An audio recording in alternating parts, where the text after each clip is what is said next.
This video contains subject matter that may be offensive and disturbing to some people. If you are the type to require a warning throughout a video or show, let this message serve as your warning. This channel discusses the harsh reality of true crime. If this warning is not sufficient for you, consider a different genre and unsubscribe from my channel immediately.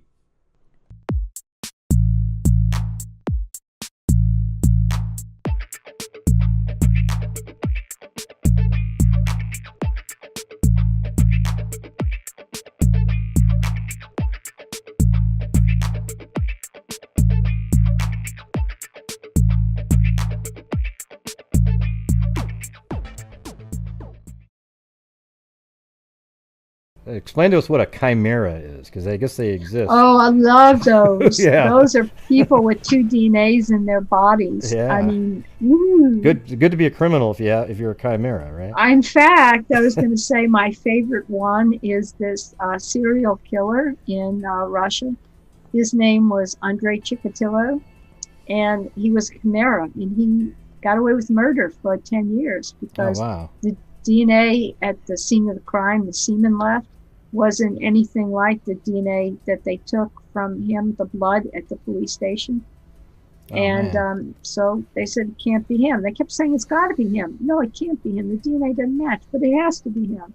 So for some reason, I forgot what happened. They maybe took saliva the next time or something matched, and it turned out he had two DNAs in his body. Wow. Did he know that? God.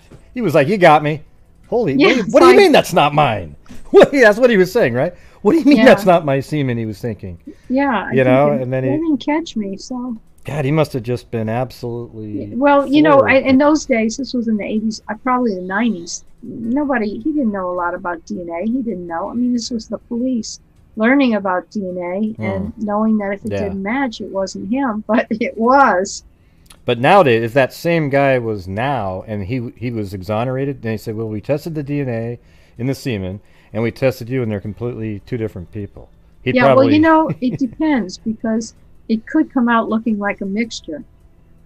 And they tried that once. They tried to trick the DNA analyst by sending in a chimera in, and seeing if the DNA analyst would say, look, it's a mixture. I can't deal with it.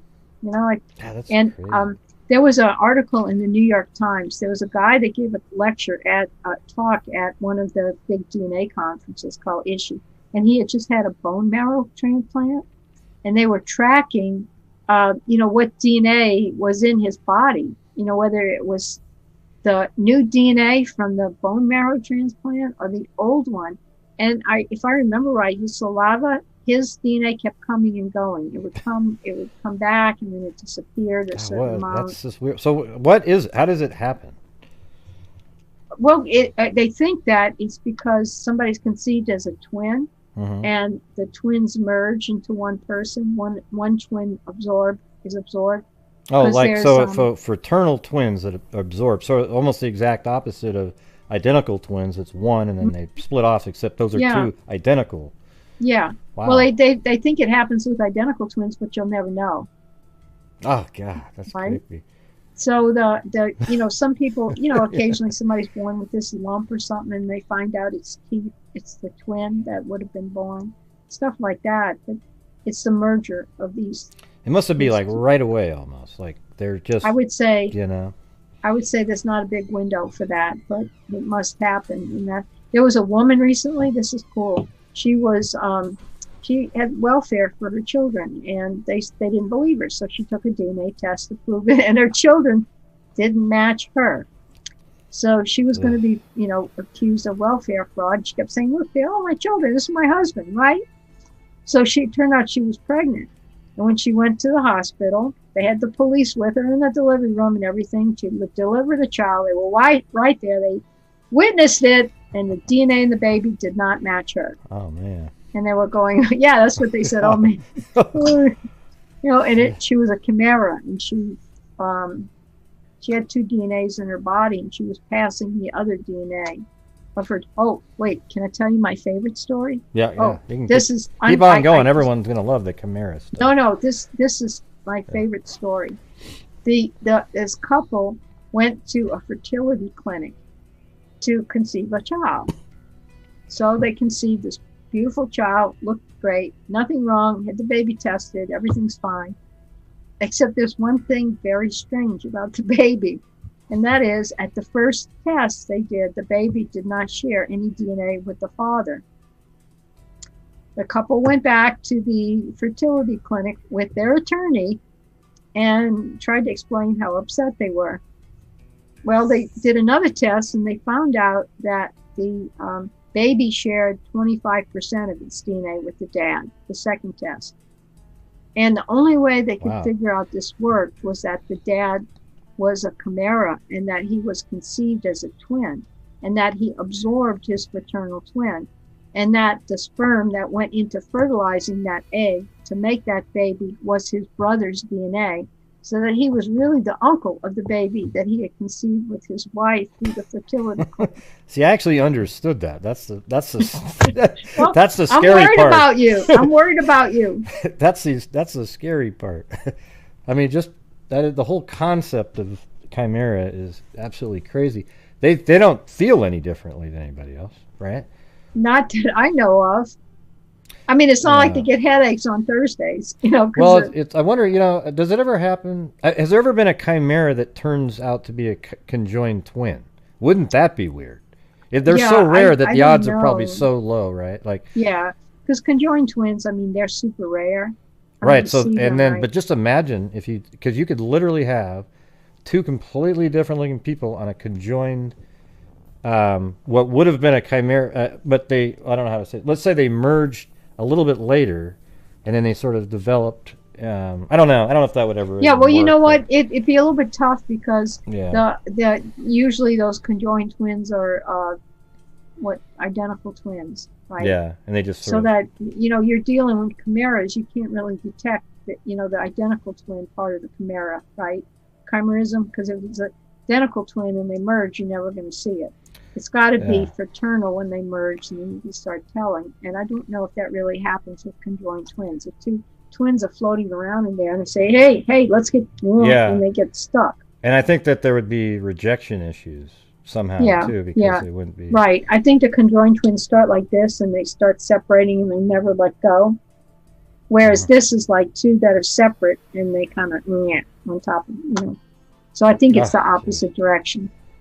I'd like to just physically see. I mean, it would be cool if somebody intentionally started off making a chimera, but then just to see what the hell happened. Nobody even knows how to do it artificially, right? No, I mean, and why would you want to mess with it? Why would you? Well, just like with mice, Well, you do create chimeras when you give bone marrow transplants. No, I've heard somebody say that somehow then your DNA can be. That's another crime story then, right? Yeah, it is. It is. And that was, like I said, the guy with the bone marrow transplant, they did a study on him. They took his DNA from his lips, his mouth, his semen, his hair, his blood, and they monitored how much of him kept coming back. I mean, you can't get rid of all your DNA, right? So, over time, sometimes more of his DNA would be there. I think the DNA in his hair never changed. So why does it happen? Why does it happen during a bone marrow transplant and not maybe a blood transfusion? Because I think the blood kind of gets flushed out and redoes itself, whereas the bone marrow is the source of your DNA in your body. It's like the factory, to my understanding. So, you really, you probably never get rid of entirely all your DNA. It's still in there, so you just replace it with somebody else's bone marrow, which carries their DNA. So, God, it just seems like there's so many weird sort of ramifications. So when you get bone marrow transplants, does some of the, since you're changing your DNA, can it alter your look in some way?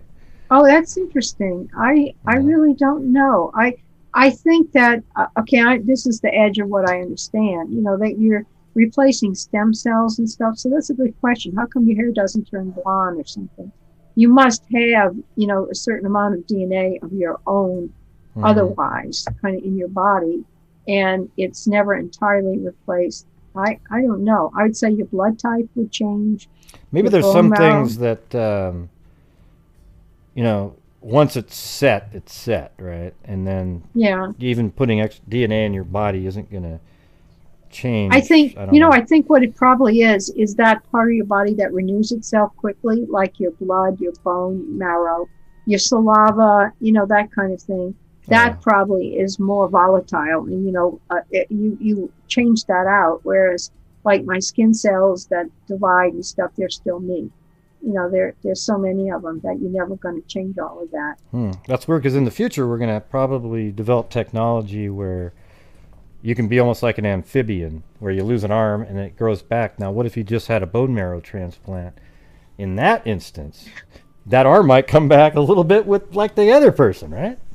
Yeah, I'm just saying. Another sci-fi story. You have a lot of listeners. Hey, listeners, here's your idea for your New York Times bestseller, by the way. But you got to admit, that is pretty crazy, right? Some of that stuff. I tell you, there's probably all kinds of, like the guy in the fertility clinic being his own uncle of his baby. You're going to see a lot of weird stuff, I bet. I don't think, like if you were sitting in a bar and telling that story, nobody would believe it. Yeah, I mean, normally you have DNA and something goes wrong and the child dies, or there's a mutation, you get a disease, or you have diabetes, so you have some kind of other deal going on. You have Down syndrome or something. If the organism dies or is very affected. These ones with a chimera, that's just benign. It just happens and you survive and you don't even know it. Yeah, it seems so weird to me that you could merge two completely different DNA beginnings, I guess, however you want to say it, and then but you don't notice it at all. It just seems bizarre to me. It is another one I know about, a pair of twins up in British Columbia, and they were identical twins, right? They tested, what was it? Wow. They tested the DNA in their skin or something, and they were identical, no problem. And one of them, when they were about 7 or 8 years old, one of them developed cystic fibrosis, and it's a genetic disease, and the other one didn't. So what was going on, right? They didn't know. So, okay. I was already thinking this ahead of you when you were. one of the twins. The way you test for cystic fibrosis is you take like the salt from your skin. You see it's got like a lot of copper chloride in your skin. That's the diagnosis. And when they did that, they snagged some skin cells. Oh, I know what it was. They had done blood tests and they were identical twins. So when they scraped the skin, they got some skin cells from the sick child and the well child. They compared the DNA from the skin and they found out they were not identical. So what they figured out was when the children were conceived, they were next to one another in the womb. And the sick child commandeered the blood supply of the healthy child. And so when they were born, one child was fine. She was exactly what you thought. But the other child was a chimera because she was actually a fraternal twin that had taken over the blood supply, her own blood supply from her healthy sister. So she had two DNAs. Right. That's what I knew. I knew you were going there. But the weird part is that means that there was going to be, had that not occurred, there would have been triplets, but two would have been identical, and there would have been one just fraternal twin, right? No, there'd be two kids. There'd just be fraternal twins. Yeah, but but the third, the chimera one, had that not been squished, because you said that. Let's see. No, there was only two. No. Okay. Here, they're two, and they're fraternal. No problem. Okay. This one's sick. This one's well. Oh, I see what you're saying. They were fraternal. The sick one they were snuggled up against each other, and this one says, "Hey, give me some blood." I get what you're saying. They thought they were identical because some tests would show that. But the blood was the same. Yeah. The blood test showed them, okay, they're identical twins. What else? Okay, well, how about that? Oh, wait a minute. That scenario that I just said will happen at some point, where you'll have two identical twins. Yeah. And then it'll be the same scenario where if you had two fraternal twins. However, sometimes one of those fraternal twins will separate, but what if at that time one of if it was quick enough that one of the identical merged with the fraternal twin, then you'd have literally got it. which is kind of similar. So they're like half identical, half fraternal, depending on what you look at. Yeah. But for just a brief moment, they were identical, and then boom, the one. Yeah, but it would end up being similar, actually, to what you just said. Yeah. So you never. I mean, we're going to come across all these weird DNA stories sooner or later.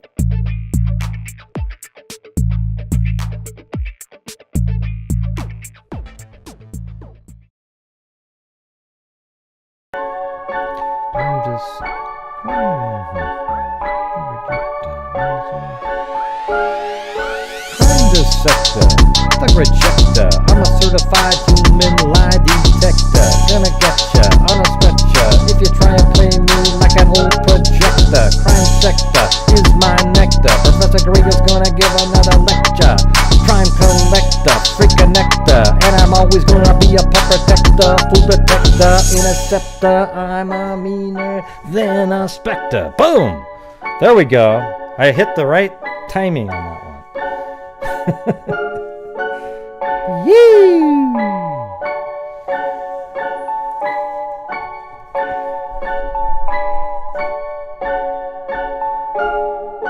Fool deflector, interceptor, and I'm meaner than a specter with a vector on his pector. With all respect, ya, just remember I'm a temper for the conjector. I'm no pretender with an agenda, and I'll serve it to you straight without the blender. In the ender, I'm gonna send ya on a mission to reveal the true offender. To comprehend ya, you must repent the censor. So God bless ya and stay safe, ya. Bam!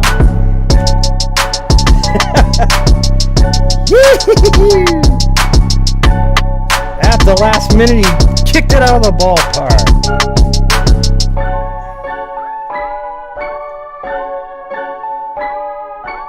Right, Trace Elements? Come on!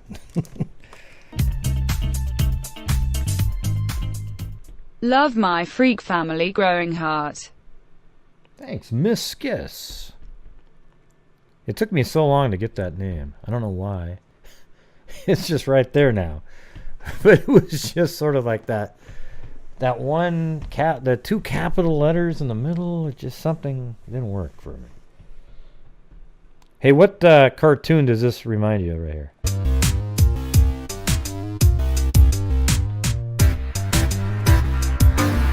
And tonight in the local news, we'll be talking about the weather. I know you'll all enjoy that very much. Tomorrow it should be 75 degrees. It might be 80 if we're lucky. What do you think of that?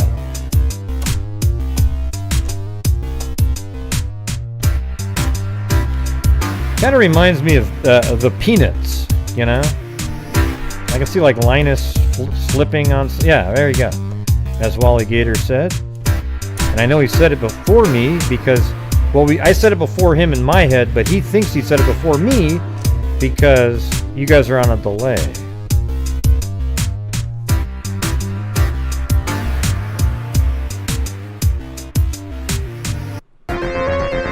Yeah! And now the Millennial Forces will be showing up tonight on this channel to discuss not only the Lori Vallows of the world, but bartenders who mime it. Bartenders who have no glasses or anything, they just mime the activities. They're really crazy. Catch it tonight at 11. Hey,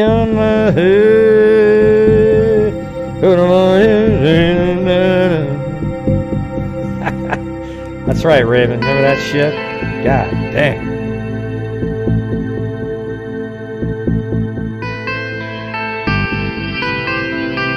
It's a very sad story that just happened 5 years ago. Not only were there small turtles that were crushed by a pickup truck, but 7 dogs ran over and ate those same turtles. Very sad story indeed. Tonight at 11. Back to you, Jim. It was a dark, cold winter night. Billy Boy Blue was standing alone behind an outhouse. Curious. Dude, like, Curious Georgia, like, totally went behind the outhouse with a knife and took out Billy Boy Blue. You know, like, totally, man. It was like the coolest thing ever, dude.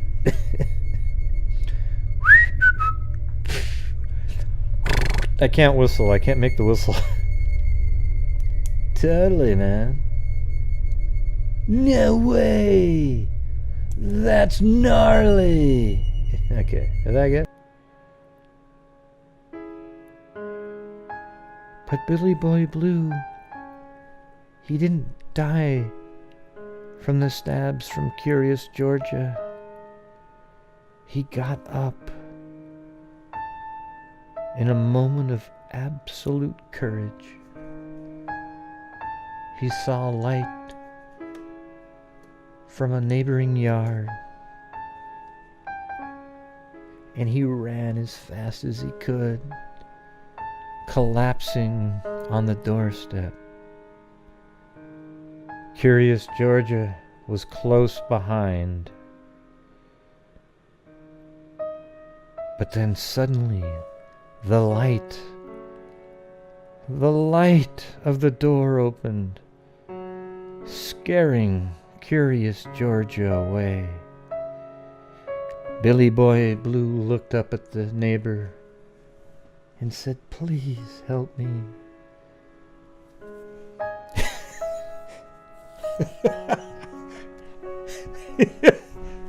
Come on, you guys.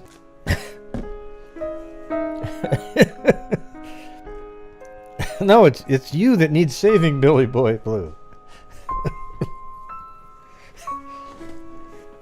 Billy Boy Blue yells out to Curious Georgia in some strange delusion after she had stabbed him, and says, "I'll save you, Curious Georgia." And as she's running through the cornfield away from the light as the door opened, she turns and says, "He needed the money. That's all it was."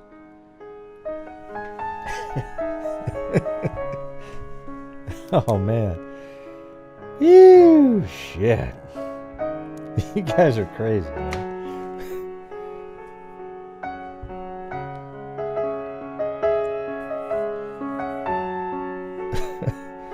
That's all it was. He only needed the money. Yeah. Poor Billy Boy Blue. It's a story never told, but absolutely true. It was a devastating funeral for Billy Boy Blue. He only had 3 or 4 people at his funeral. It was Little Miss Muffet, Jack, and Jill. But Jill had no bucket and no quarter. She was dead broke. And who came along but Curious Georgia? Stared down at the grave, threw some dirt on top of it, and hawked a loogie right on top of it, and said he needed the money. He needed the money. And how sad that is for Billy Boy Blue, who in his last moments had his worst enemy looking down on him, tossing dirt as if she had no care in the world. Poor Billy Boy Blue. Poor Billy Boy Blue.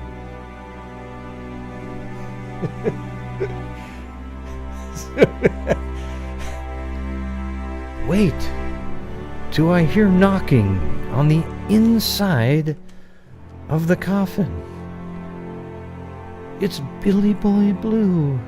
You can hear him. He's yelling, "Can someone please save me?" And Jill, turning around with her bucket, comes running back and shoves Curious Georgia the hell out of the way. Jack, however, says, "Hell no. Hell no, Jill. You will not help Billy Boy Blue." But then Kit Kat shows up. She throws a Kit Kat bar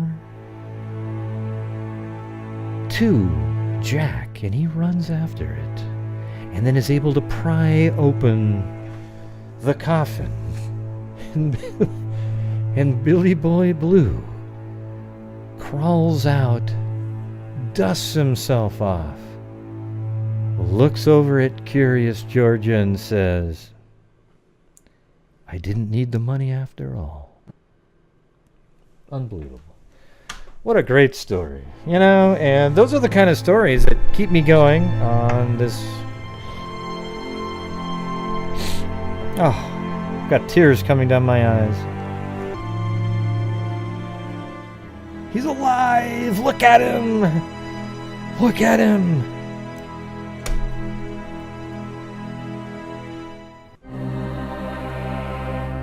Ooh, he never needed the money. Great story, I lived.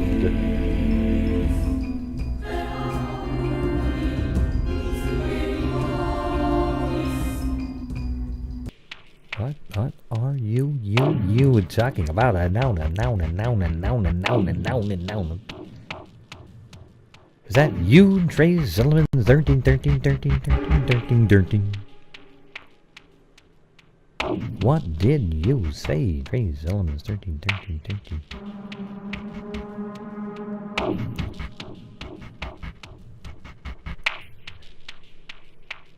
I don't even know what you're talking.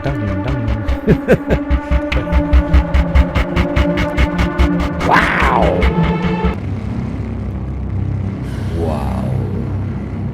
Absolutely insane. What are you talking about? This is some of the scariest music I've ever heard in my life. It almost sounds demonic. Oh boy. Absolutely incredible.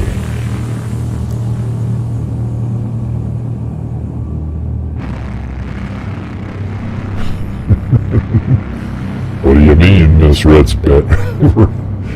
do you mean, Miss Red Badger? How could you be scared? This is just... Well, I don't want to say my name. Why won't you say your name, you meanie? Well, because I just don't want to tonight. Why not? You're scaring people. What do you mean you're scaring people? It's not even Friday the 13th. I'm just sitting here hanging out. This is what I sound like, you idiot. Oh my god, you called me an idiot. I never call you an idiot. Well, that's because I'm not an idiot. You can't ever call me an idiot. Well, I can too. You remember the time when you...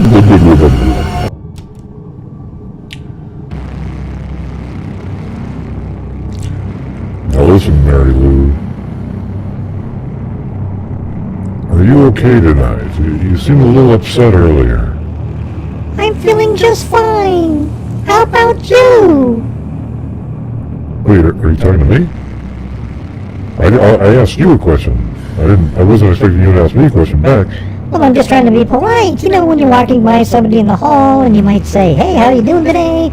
And then the other person... Oh, God. Every time that happens to me, I never say anything...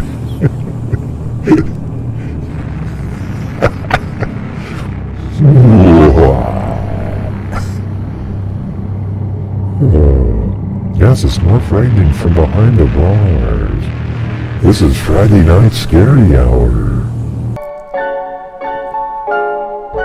I'm the sector, fuck rejector. I'm a certified human lie detector. Gonna get ya on a stretcher if you try and play me like an old projector. Crime sector, it's my nectar. Professor Gray's gonna give another lecture. Crime collector, freak connector, and I'm always gonna be a pop protector. Fool deflector, interceptor, and I'm meaner than a specter with a vector. On a specter with all respect, just remember I'm a type of conjecture. I'm not a pet.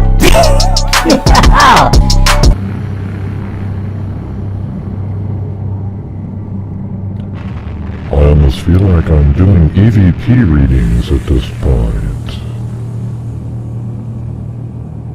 Oh, well,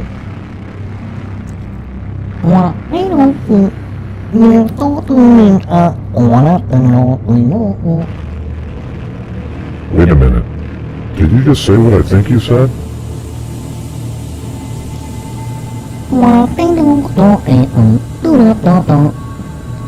That's exactly what I thought you said. That's crazy. Wow, he said I want a peanut butter and jelly sandwich. Wow. Hey, listen, if I'm gonna give you some EVP sounds, get it right, sucker. I never said peanut butter and jelly sandwich, you idiot. Well, that's what I heard you say. How do I know what you want me to hear you say? You said, well, No, I said, That's right, and I heard peanut butter and jelly sandwich. Well, how the hell did you hear peanut butter and jelly sandwich out of that? It's not even close, you idiot. Well, you know, work harder next time, you fool. Wow. Yeah, you know, it's weird. It's... Come on, you guys. Does that mean I've got like some kind of mental disorder that I can actually have that conversation with the two voices? I don't identify as any of them, but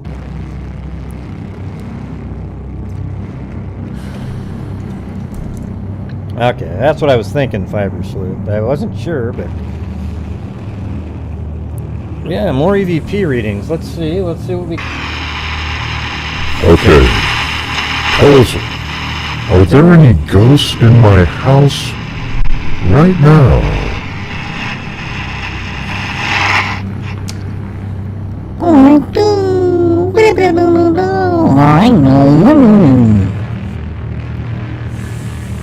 Can you say that again?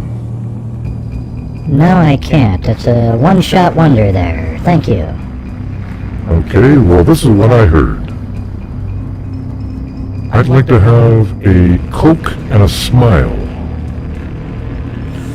I'd like to teach the world to sing in perfect harmony. Yeah, no, that's not what I was talking about. Are you dead?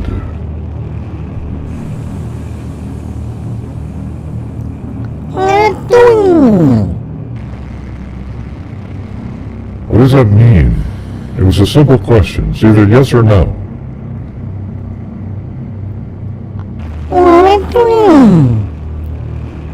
It almost sounded like you said, what are you doing? Well, if I'm gonna be honest, I did say that. I said, what are you doing? I mean, who asks, are you dead? I mean, if you're asking that to a ghost, of course they're dead. That's why they're answering you, you idiot. Well, I'm asking if you were dead. I know, that's what I mean. I'm dead, obviously. That's why I'm answering your question.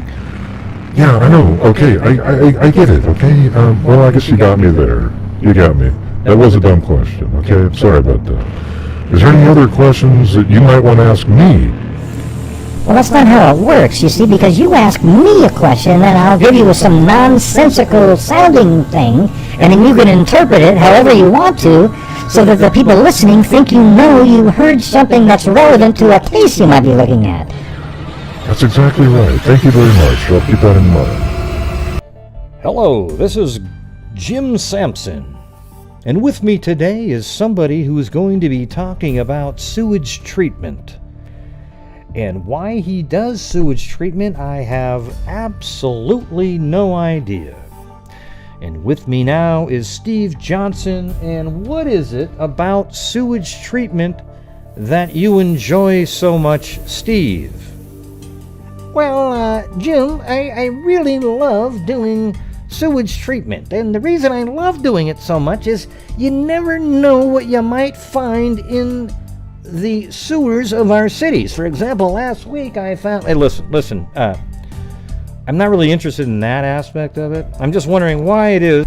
This is PIR, Portland International Raceway, with the biggest thing since the Pinewood Drag. We have Rod Laver, a retired astronaut, with his hydroelectric car. It's guaranteed to rip up the road right in front of your face. We also have Jim Hansen, another Jim, by the way, with his... Oh, man, those damn Jims are everywhere, aren't they? What's 4 plus 11? Ghost. What is 4 plus 11?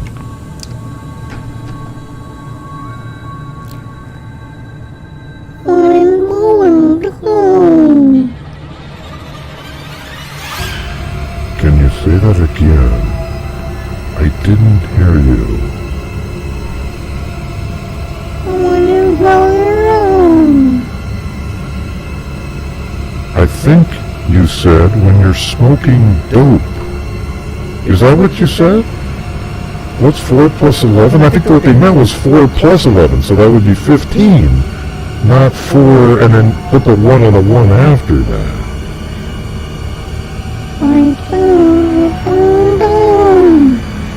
Well, that time I heard you say, I said it's smoking dope. That's really weird. I mean, how the hell did you come up with that? Okay, listen, you knucklehead. What I said was it's smoking dope. You're right. You got it right, okay? 411, you know how everybody uses that number for that shit? Yeah, I know, but you weren't supposed to talk with the regular voice. You gotta keep the ruse going with the... I think it was, like that. Do you get it? Yeah, I know, but you kept pushing and pushing and pushing. I said what I said, and it's up to you just to push the story on there. Oh, wait a minute. Somebody just told me it's 420, you idiot. Oh, well, I guess my math isn't that good. Okay, 4 plus... Hey, listen, jackass, it's too late, okay? You can't now say, 411,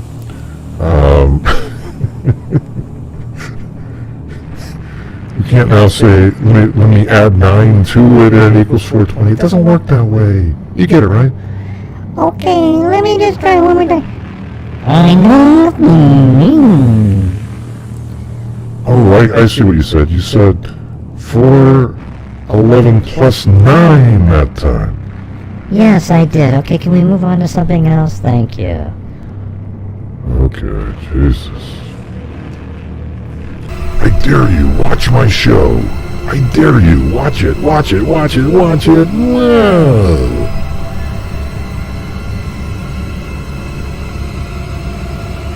Yeah, that's not gonna work. Okay, John Boy? That's not gonna work, okay? Why not? Because nobody cares. You get what I'm saying? Wait, somebody said to say triple dog dare you. That never works, you idiot. Why are you calling me an idiot? That makes me feel really bad. I'm gonna cry. Don't cry! Don't cry, John Boy. Please don't cry, John Boy. Gosh, you're always so mean and tough. Why would you ever cry? Well, guys can cry too. Yeah, that just doesn't sound very sad though, John Boy. Man, that's so scary sounding, don't you think? Oh my god, it's so scary. Help, John Boy.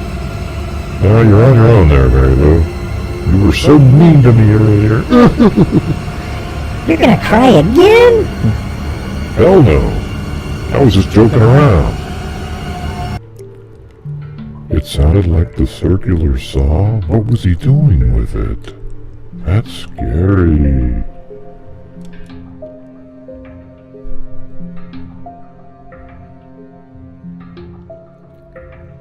Did you ever hear the saw crunching through bone?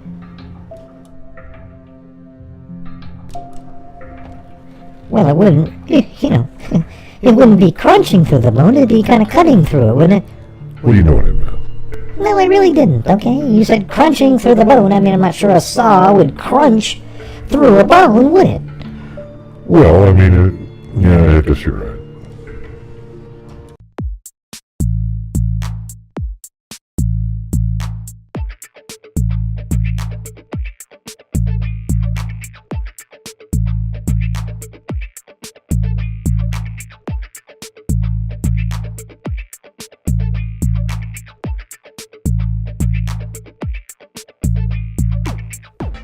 Hello, this is Grant Hughes. We're doing an update right now on the Hart case. There are 2 911 calls that have been released, and I have the full calls.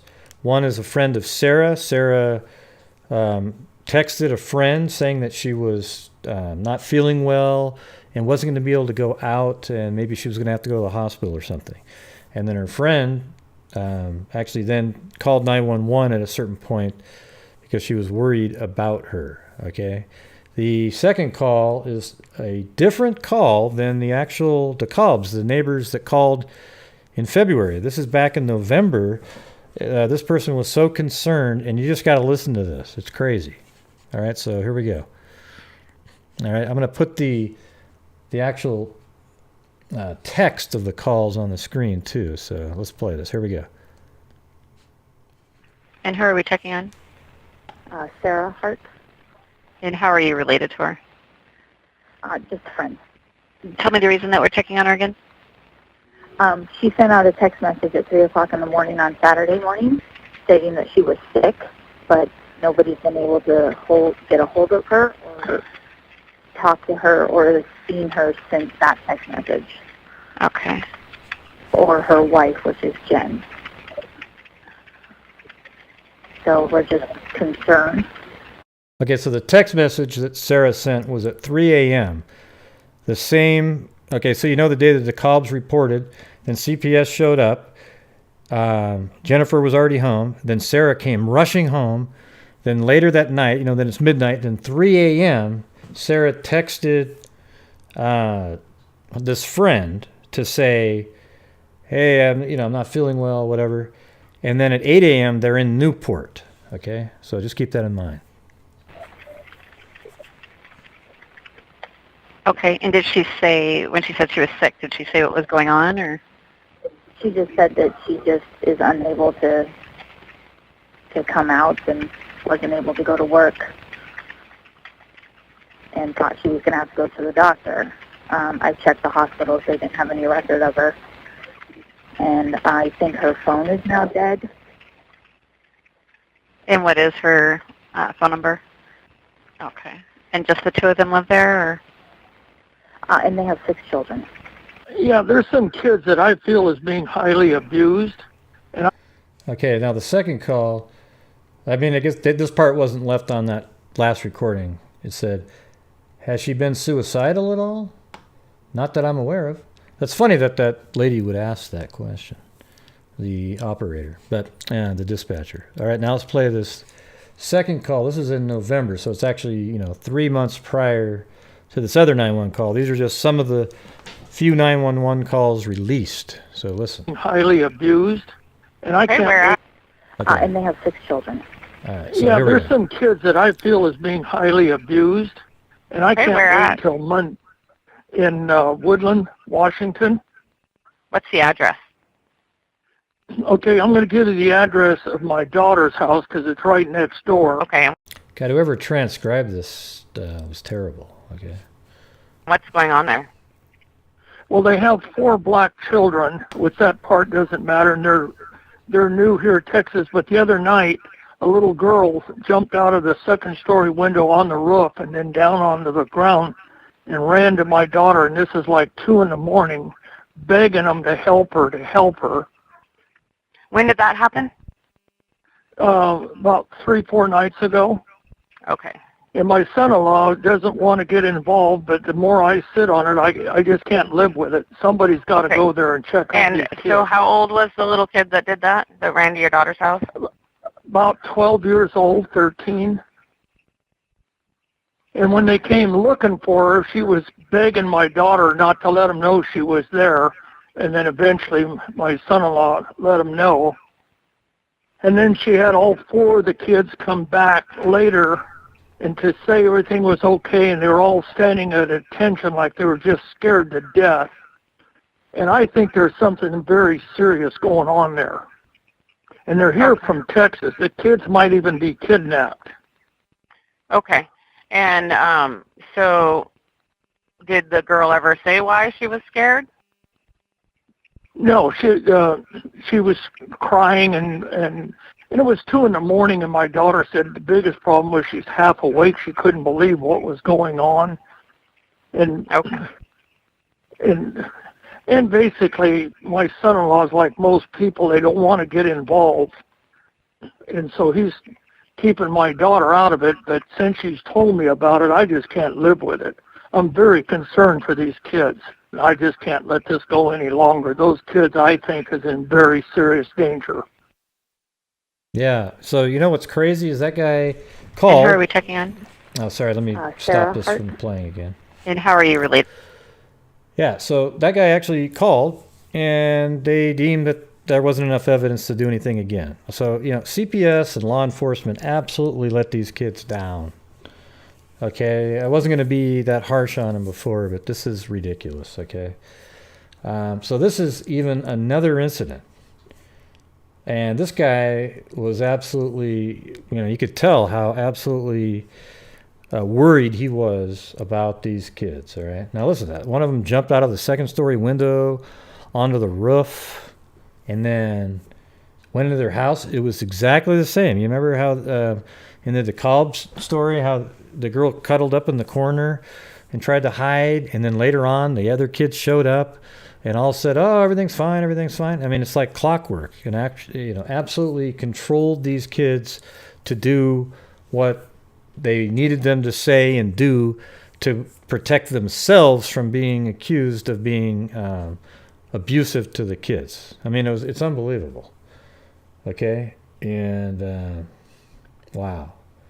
You know, his thought about them being kidnapped is totally legitimate in terms of how you might perceive it by looking at how they were treated. You know, and you know they were African American, and the 2 parents are white, so maybe they're thinking, "Oh man, he kidnapped them," right? Because they were. I mean, look how scared that girl was. All right, that's just unbelievable, and obviously. The neighbor must have said other things to the father, the guy that called, because, you know, he did mention he's the kind of guy that doesn't like to get involved. All right. So, wow, this is crazy right here. Okay. So that's the update I have on the Hart family. And I hope you guys, you know, get some useful information out of it and start really realizing this was a barbarian set of parents right here, okay, especially Jennifer, okay? I'm not going to cut Sarah any slack, you know, but I guess if I use the word but, you know, she seems to have been sort of like an abused wife syndrome, but didn't do a damn thing to protect those kids. Okay, at least nothing we're aware of. All right, so that's all I have for you. And until next time, everybody, be safe out there. Man, this is nuts.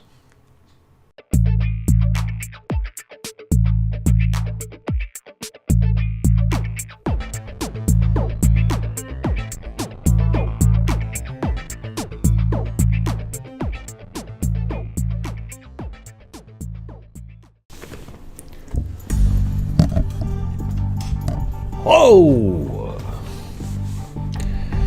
Yep, where is little boy Blue? Where is he? Hey, Little Boy Blue, if you read all the comments, everybody liked having you around. And and I made you a moderator too, so that people can't hide you. I think your jokes are funny. All right, so if you're out there now, you can say whatever the hell you want, but don't get nuts.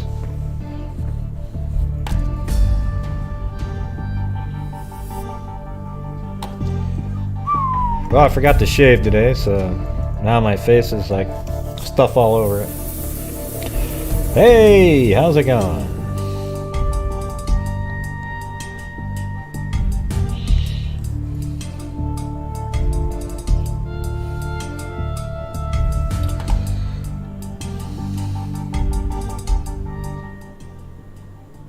Yeah. So I was actually going to go back over you guys remember Walter Hibbert, right? From the 1939, that wacko. A woman named Paulette, and I guess she's working with somebody named Lori. They keep sending me, and I think somebody else did too. They send me other things that they can find because they were just as intrigued as I was. Yeah, I covered him on this channel. We were just kind of looking around, and then we started looking into him. We were looking at Google Maps, or not Google, jeez, what am I talking about? Newspapers.com, and it's just a crazy, crazy story, really. I mean, it's wild. So I'll wait a minute for people to show up. Yes, good welcome. And yes, I saw the channels slamming me in the ground. I did talk to Greeno after his show, so we're not. I don't have any ill will towards Greeno. The thing is, his girlfriend said a lot of stuff that wasn't accurate, though, because she was on the show with him, like a co-host. She said a lot of inaccurate things, but I guess love will make you say weird things, I guess. Yeah, one of the things she said was that I didn't talk to Greeno about somebody, like right now, for example, when he's doing his show on WKAT, after his channel got a strike and couldn't do live shows, it's against YouTube's community guidelines to circumvent that punishment by then streaming your same channel on another channel. Okay, so that's what I sent him in a Facebook message. I let him know. I said, hey, you got to be worried about it. But he didn't respond. So then I did put it in his chat. Blue seems like he really wants to go outside, so he's actually running up to me going like this. So I'll be back here in a second. But yeah, I mean, I let him know in the chat one time, and apparently that was, rude or something. But he wasn't responding, and it's very important because you don't want, if you get other strikes, they can just take your entire channel away from you. All right, so hold on a second. I got to let Blue out.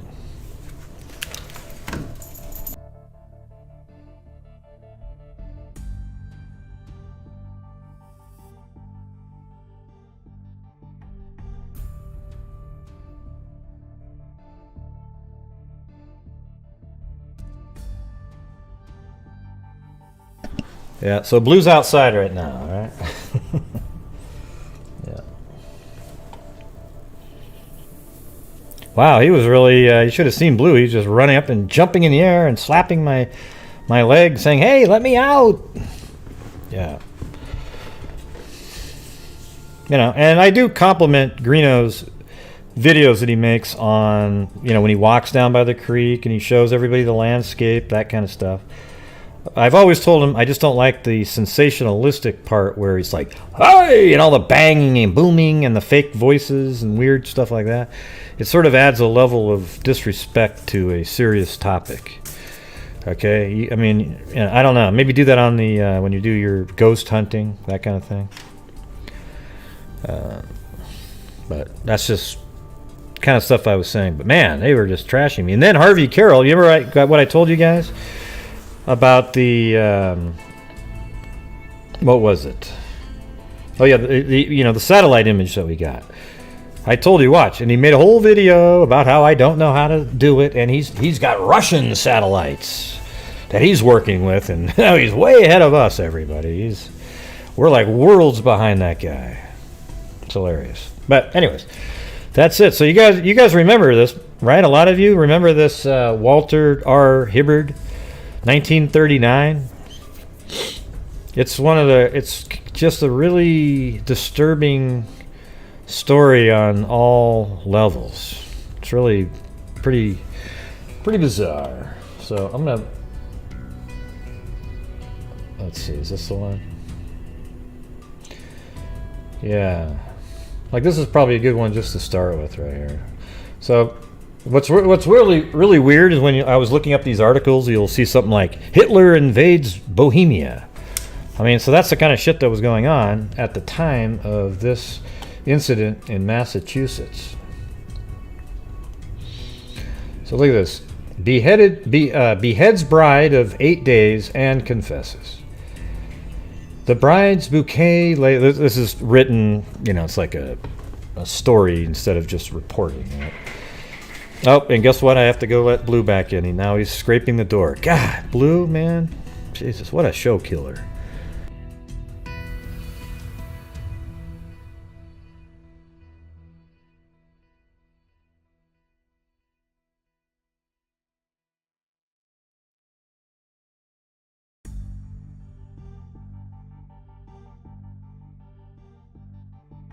Okay, there he goes. He's back in.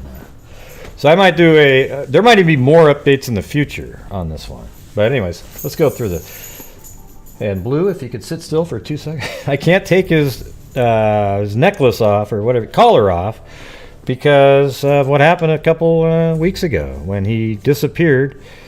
And literally we would have never found him again, except Chris just happened to be driving home at that exact moment.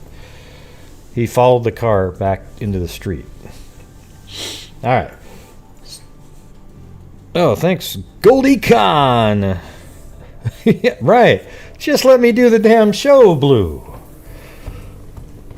Okay, the bride's bouquet lay fresh in the refrigerator, and the bride lay dead, her head in the wash basin, her body in the bathtub.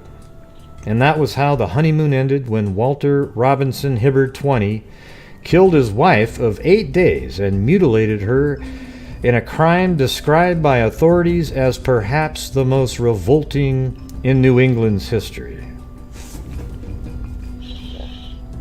And New England had been around for a while at that point. Just let me do the damn show, Blue. All right. Hibberd confessed today he walked up to a policeman in Brattleboro, Vermont, I think. Let's see. Whether he fled by train after beheading his bride and said, or I don't know if it says Mount, maybe it's Vermont and it says whither. I don't know. I don't even know what word that is. Whither he fled by train after beheading his bride and said, I killed my wife in Springfield. Police here were notified and they broke into the honeymoon cottage occupied only since Thursday. They found Carolyn Hibberd, 18, dismembered and hacked. The weapon lay in the bathroom. It was a Boy Scout hunting knife. Tonight, Hibberd was back here while police... It's kind of hard to see what I'm reading here. Police probed into the fantasies of a topsy-turvy mind. Already under the treatment of a psychiatrist, Hibberd said it was an urge to kill that made him a murderer. I had wanted to kill somebody for a few years, he related. When I saw her in bed last night, I decided she would be the one. Tonight, his urge satisfied, Hibberd was a frightened, cowering youth. The legs that had executed many a jitterbug Danny in... Yeah, it's hard to read this stuff. Police showed him the bride bouquet and a pink rose circled by white buds, and he wept. He would not look upon the bride, and what he had done to her. So basically, in other articles that we'd read that one night, she was laying on bed and asked for a glass of water. And, being the great husband he was, instead of bringing a glass of water, he brought a knife back and then stabbed her in the chest a whole bunch of times. Or I think it was like 8 times. And he dragged her to the, took her over to the sink and cut her head off and left the head in the sink. And then what any good husband would do, he then put the body in the bathtub and chopped her up into about, a whole bunch of pieces. Because, he wanted to see what it felt like. That's what he's always thought to himself. I've always wanted to see what it would be like to kill somebody, and hey, why not my wife? What an idiot. So this is what he said right here. I stabbed her several times. She cried a little. Now watch, somebody will take that out of context. You see what Gray said? He said any good husband would do. They won't put in that it was a sarcastic comment. I almost feel like you got to put that out there as a disclaimer. Okay, everybody, that was sarcastic. If you don't get my humor, I'm sorry, but that was a sarcastic statement. I stabbed her several times. She cried a little. Blood got on him, and let's see, got on the bed, and I picked her up and dragged her into the bathroom. I took her dressing gown off. The knife was new and sharp, but I had to work hard to do what I did. What he did was to shear the pretty dark-haired head from her body and let it topple into the wash basin. And he lugged the headless body to the tub, and he let the water run into it. And with swift strokes of the blade, he dismembered the body. Police looked upon the shambles, said it was apparent the youth intended to dispose of the body piece by piece, but he became frightened midway in his work and fled from the honeymoon house. He boarded a train for Montreal. While he was in flight, the enormity of his crime pricked his conscience, and he got off the train, and in the middle of the night, when a stop was made at Battleboro, 60 miles from here, he walked through the dark streets of the hill city and came upon a patrolman, Angus J. McKinnon. He told the officer what he had done. And, he returned willingly. Police held him overnight, meanwhile calling Springfield authorities. He did not sleep. He just talked about the urge. Today, Springfield officers went to Battleboro with a warrant charging murder. Hibbert did not fight extradition.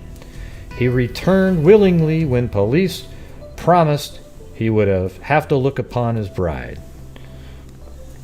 So they said, you're going to need to look at her. Yes, I'm so mean, Lanky Tor. I'm so mean. Gray is always mean. Rolling eyes, face with rolling eyes. Police seeking a pattern to fit the crime looked for a blonde girl, friend of Hibbert. They thought, so that's weird. They were looking for a pattern. So that means they were even looking for, was he a serial killer back then? That was 1939. They just didn't call it that. They thought there was a possibility someone else might have known about this rare sex crime. I bet it really wasn't that rare. Mrs. Charles H. Miller, superintendent of the apartment house where the murder occurred, said she saw Hibbert at 8 o'clock. One thing that's interesting is where he lived, that building's gone. It's literally, it was right here on the, if you type it in Google Earth, there's a square right there. And you go to Street View, and they probably just wiped that. Look at that. Just looks totally out of place, too. Oh, wow. Building. Oh, and then nothing. It's almost like they just went, you know what? Jesus. If something like this happens in this building, we're taking this sucker down.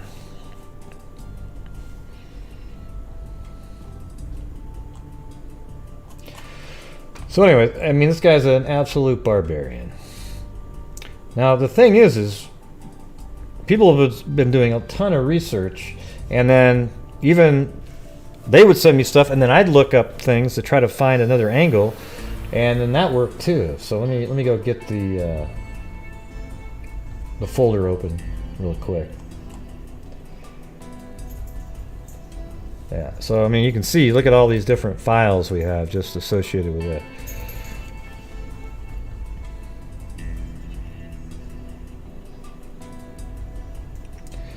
Alright, so these are things that documents were sent to me, like this one. This one was amazing.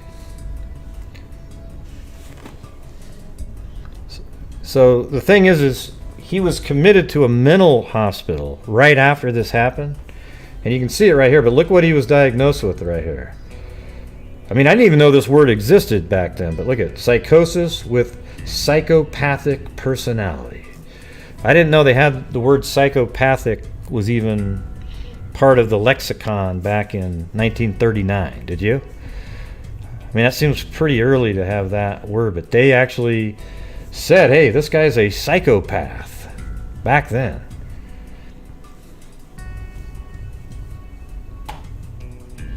Let me see if I can find that other article.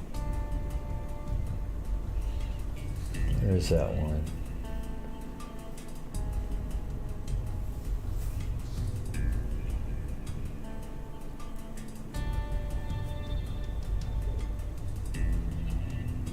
Yeah, here it is. So this is one that somebody else found, and it was the girl I mentioned earlier. Now look at this. In the same district court where 10 days ago legal barriers removed to permit his speedy wedding, so he tried to get a wedding really quick, Walter R. Hibbert, 20, pleaded innocent today to a charge of murdering his pretty bride of a week. Meanwhile, the mutilated body of his 18-year-old girl wife, Carolyn Harvey Hibberd, was taken to... I can't read there was probably some text under there. Body was discovered early Saturday in the bathtub. Their cozy apartment after Hibberd walked into the Brattleboro. God, I can't read it's so crappy and fuzzy. Can you guys even make that out at all? I think it's like Brattleboro, Vermont Police, but I think it's supposed to be Battleboro, but it has an R in there.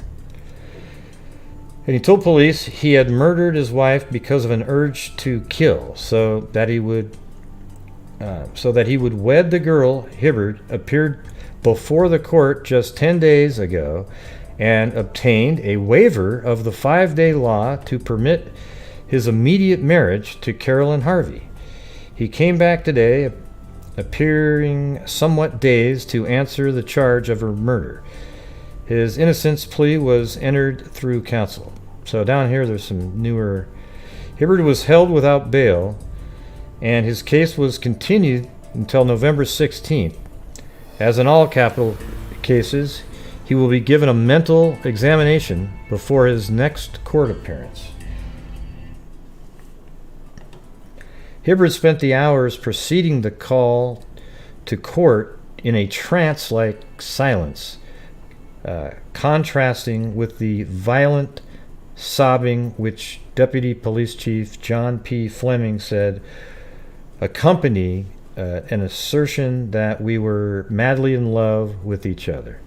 We were madly in love, and he's sobbing, but he just had an urge to kill, so he killed her? Yeah, it sounds like you really loved him a lot, or her a lot. Throughout Sunday, probably meant to say respected young man. It says is bespected a word? Because that's what it says here. I mean, I don't know.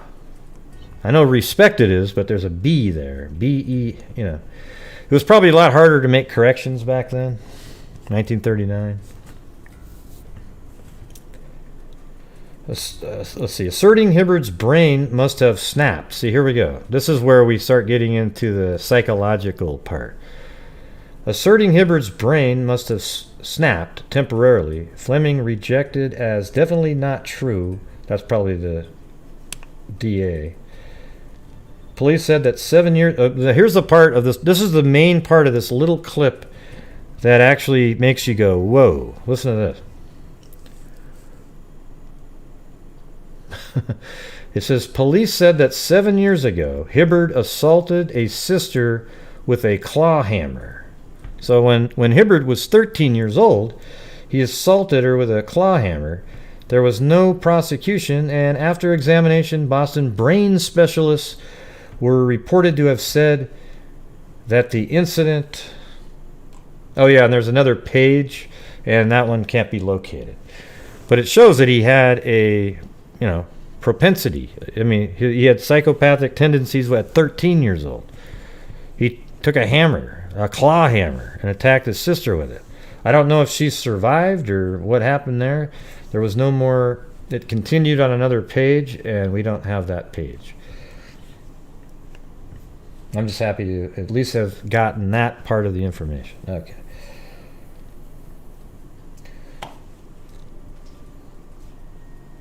And so here's some articles that I found related to the same thing. Accused slayer of bride to go under observation. And this is February 20th. Commitment of Walter R. Hibberd of this city to the state hospital at Bridgewater for 30 days of observation was ordered by Judge Edward T. Broadhurst in Superior Court today. Hibberd, who is alleged to have confessed to having murdered his bride of a week in their Spring Street apartment and to having dismembered her body, was examined by Dr. Arthur N. Ball of Northampton State Hospital and Dr. George P. McPherson, superintendent of Belchertown State School. These alienists, not sure what that means there, reported that they had found so many abnormalities in Hibberd's history that they considered a period for observation necessary. So I think there's more than just the claw hammer, right? They didn't just find, they said so many abnormalities. So to me, that means there was more to it than just the sister and the claw hammer and this recent murder. I think there's probably this long... Oh, is that what they were called back then? Psychologists? Does anybody call them alienists now, though? I don't think so. Yeah. That sounds kind of strange. Alienist. One who, that which, believes in aliens.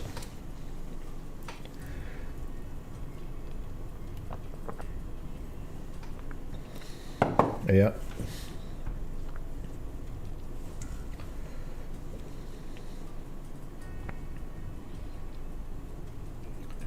And here's another one, pretty much the same thing. I was happy to actually find this because we had struggled to even find any. We were like, where the hell did he go? And we knew that he was committed to a mental hospital. So again, it just says he was committed to Bridgewater State Hospital. And the thing is I don't know if that's still there. I know that, but here's, well, I don't want to jump ahead too far. Okay. So let me get the next part out here. So after that period of time while he was in the mental hospital, they deemed him sane for the courts system. So he was sort of remanded back to the authorities, like law enforcement. And then in June 1940, on the 14th of June, it was actually on the 13th, Walter Hibberd, 21, of 21 Spring Street, and when you type 21 Spring Street in, that's where you get this empty lot now. They probably thought, man, God, that place is haunted after that. Especially after such a lenient life. This guy... So right here, Walter R. Hibberd, 21, of 21 Spring Street, who confessed to the murder of his bride of a week, November 3rd, 1939, pleaded guilty to a charge of second-degree murder. Really? Second-degree murder, huh? That's what you got out of that one? You got second-degree? Boy, yeah, he was just... heat of the moment, man. Something happened and he snapped. No, he said to you guys, I just wanted to see what it was like to kill. So you're going to give him second-degree murder on that. Judge Nelson P. Brown sentenced young Hibberd to Charlestown State Prison for life. So that's a decent sentence. But he didn't serve life, okay, because he definitely got out after that. So he was in prison. He was in there for life. In that prison, however, if somebody can find this, I didn't have time to look it up, but the Charlestown State Prison shut down in 1955, and I would assume he was still in there at that time. And can anybody find really quickly where the prisoners that would have been in that prison would have all been transferred to at that time? Because I think in 1955 he was probably moved to another prison. And let me load that up right now. Charlestown State Prison, Wikipedia. And it was a correctional facility in Charlestown, Boston, Massachusetts, operated by Massachusetts Department of Corrections. The facility was built at Lynn's Point, now the intersection of Austin Street and New Rutherford Avenue. So I do have that as well. I don't think it's still there, but let me go out a little bit further. Yeah, right, it's way over here. So that's exactly this intersection right here. It's this intersection and that one. I don't know if it was here at one time or if it's this, but you know, was there, or maybe this. I mean, that kind of looks like a prison, doesn't it? A little bit. Not sure what that is, but looks like a cemetery. But I'm gonna go down Street View and see if that what that is at this point.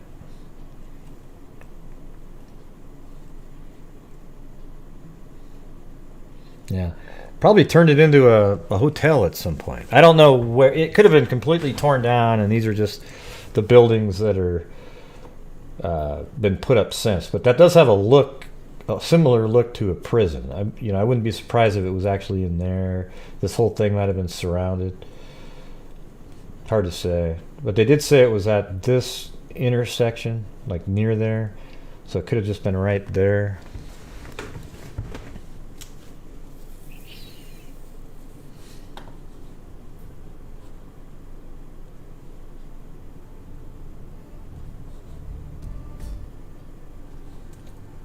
So what's going on, everybody?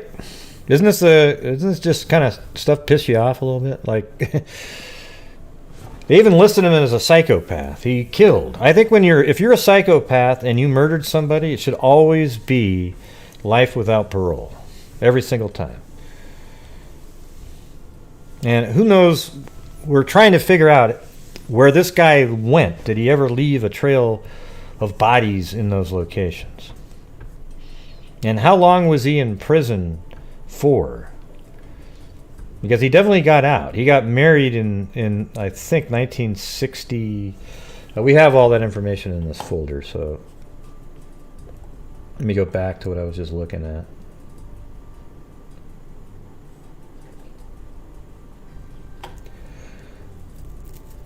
Yeah, so I guess it was planned to be built in 1803. Yeah, that's way back then. But it looks like the prison closed in November 1955, and prisoners were moved to other facilities. So I guess what you could do is probably call up the, I think it would be Massachusetts General, I don't know, there was, I saw the name in here, but it was like the general number for their prison system. And you could probably call that and ask if there's any records on where people were transferred to, and maybe even get when they were set free, if you will.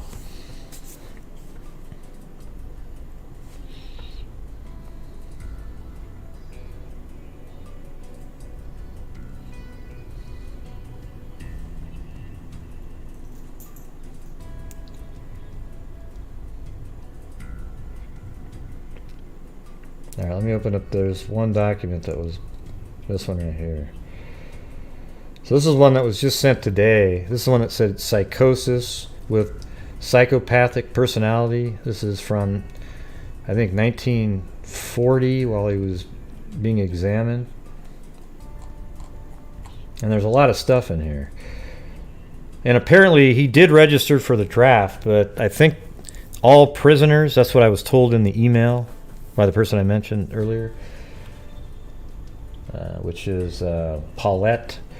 She said that almost all prisoners are registered for the military just being in there. It's just done automatically. So he was registered for the military at that point.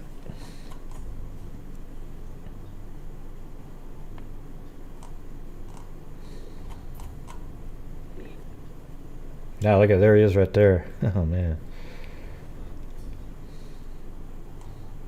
Walter R. Hibbert. February 2nd. 1940 it looks like, if that's what that is. Patient was brought here this afternoon by an officer from Hampden County Superior Court. At time of admission, patient was quiet, well conducted, but had a peculiar, dull, apathetic manner, and talked about the killing of his wife without any show of emotion, and he smiled at times when discussing it. Yeah, that sounds like somebody that should get out someday, everybody. Wow. Like, now that's called, like, flat affect, right? That same thing. He had a really flat affect. And it was strange that he was smiling while talking about it. He stated every 2 or 3 months he had a desire come over him to kill someone, but no one in particular. So how come he chose your wife then that day? He denied that he ever felt any outside influences forcing him to do anything, or that he ever heard voices talking to him. I actually missed this part of this document earlier. That's unbelievable.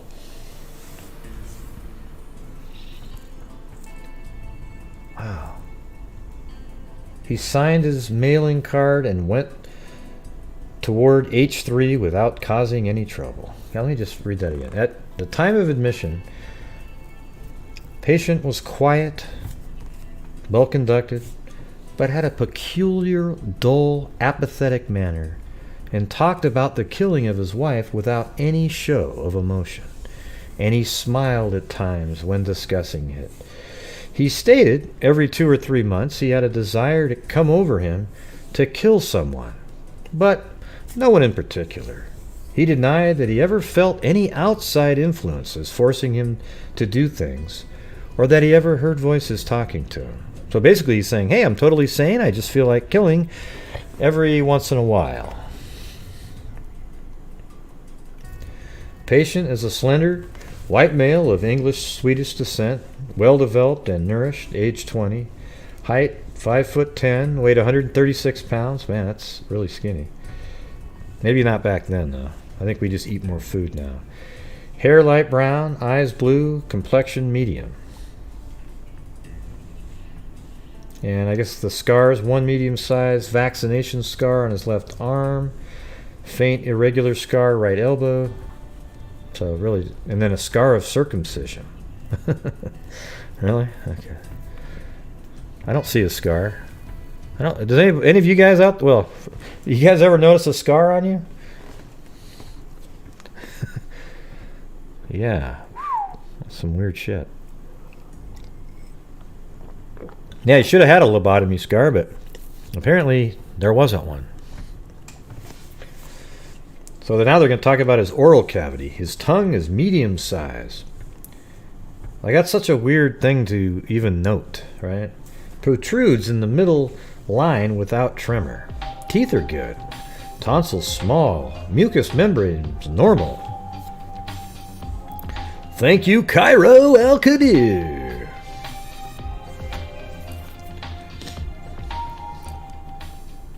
Thanks for covering the cases that are relevant today, while still bringing us content from the past. Hardest working dude on YouTube.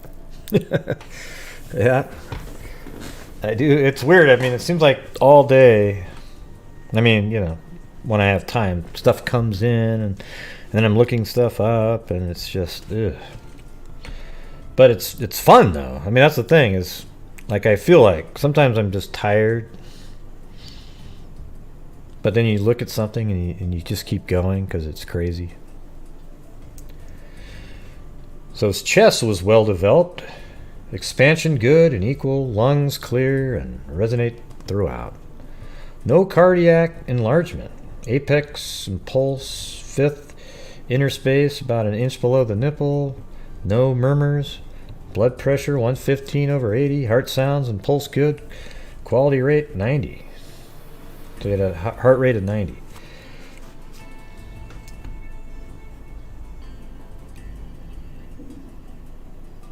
I'm not sure. Negative for the abdomen, anus, etc. Negative except for relaxed, what is it? Inguinal rings. Relaxed. And then GU system negative. Blah, blah, blah. Let's see down here. Alright, let's go to this part here, the family history here.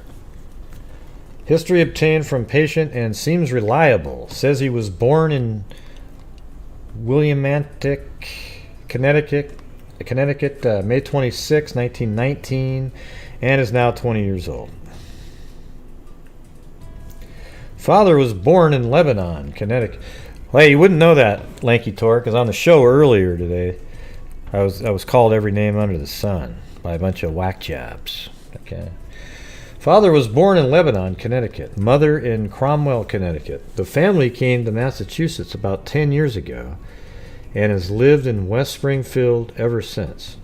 Father had a grocery store in Willimantic. See, I bet you when we read this, we're going to go, how come he turned out that way? Because a lot of people think that they become that way because of their environment.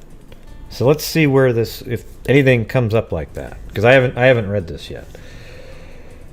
Now, Father had a grocery store in Willimantic, Connecticut for several years, but for the past 10 years, he has been a salesman for the General Foods Company and earns between $40 and $50 a week.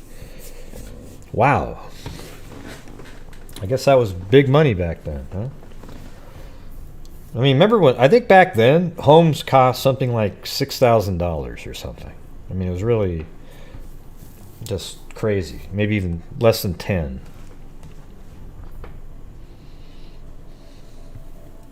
He owns his own home and has always supplied the family well. He does not drink, and the home situation has always been very satisfactory. He states that both father and mother have good dispositions, so he's even saying this. Got along well together, and that the home situation was always very satisfactory. There never has been any mental or nervous disease in the family as far as he knows. Personal history. Patient is the youngest in a family of 3 children, 2 boys and 1 girl. Right, so that's the girl that he hit with the claw hammer. Brother Charles, 26, graduated from Northeastern University in 1938 as an industrial engineer. He is now in the Air Corps of the United States Navy. So he probably definitely fought in World War II, I would think. Sister Kathleen attended the University of Alabama 1 year and then left to get married. Patient seems to have come from a better than average family and had practically no early economic or social problems. Well, what about the claw hammer?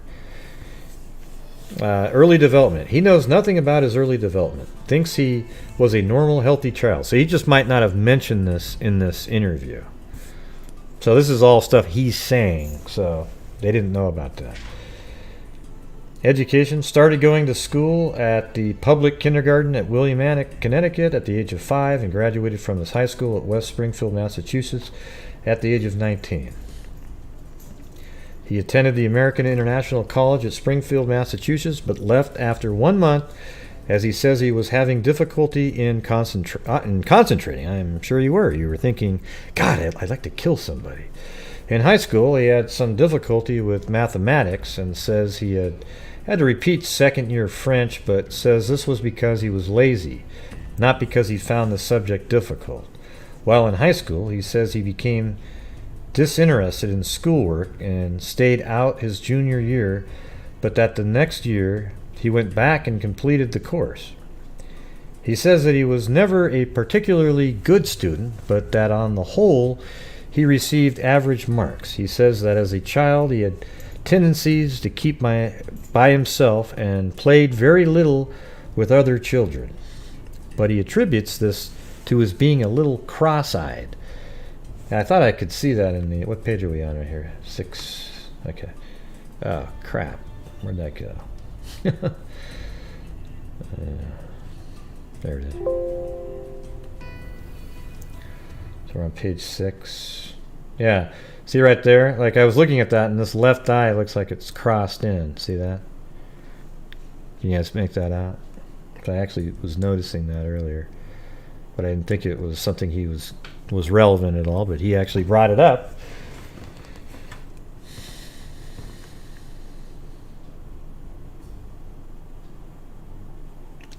He says he was always self-conscious of these defects. Let's see what else he had. He says that as a child he had a tendency to keep to himself and played very little with other children, but he attributes this to his being a little cross-eyed and to the fact that his front teeth were out of line. He says he was always self-conscious of these defects, but that later he overcame this and then he mixed with others more freely. He admits that once he stole $2 from a gas station where he worked. Seems like that's kind of a lot of money in a way if you get $50 a week. Yeah, I mean, back then, you could remember that? You could buy like a whole pack of gum for a penny or something, when a penny actually meant something.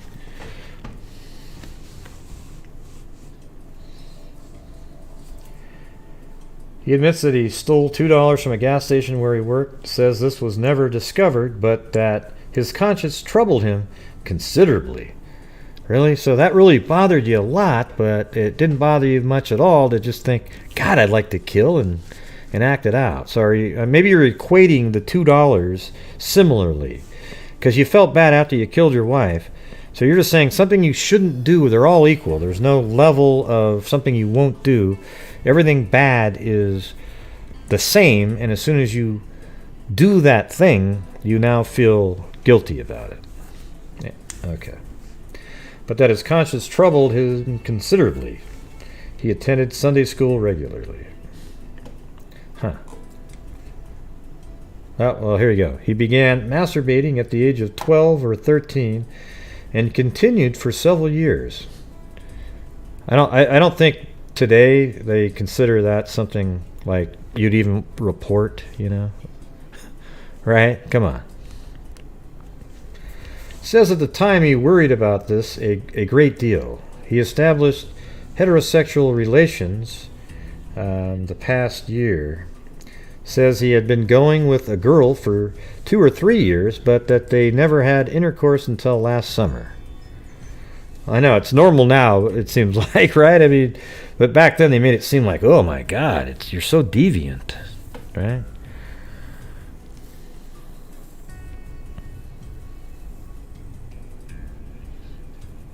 Right. We don't know if he ever stopped. But here's one thing I think is a reality. See, he was 20 years old, and let's say he was in prison for, let's just say 25 more years. Then now all of a sudden he's 46, and he might not have the same, hormonal, if that's what it. And I don't know though, because just the desire to kill anybody doesn't seem to be related to any sort of hormones or anything like that. So I don't know how he could have actually you guys are crazy, okay?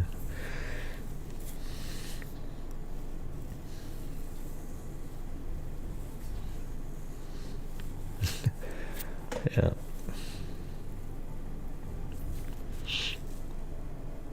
I'm just kind of reading. All right, anyways.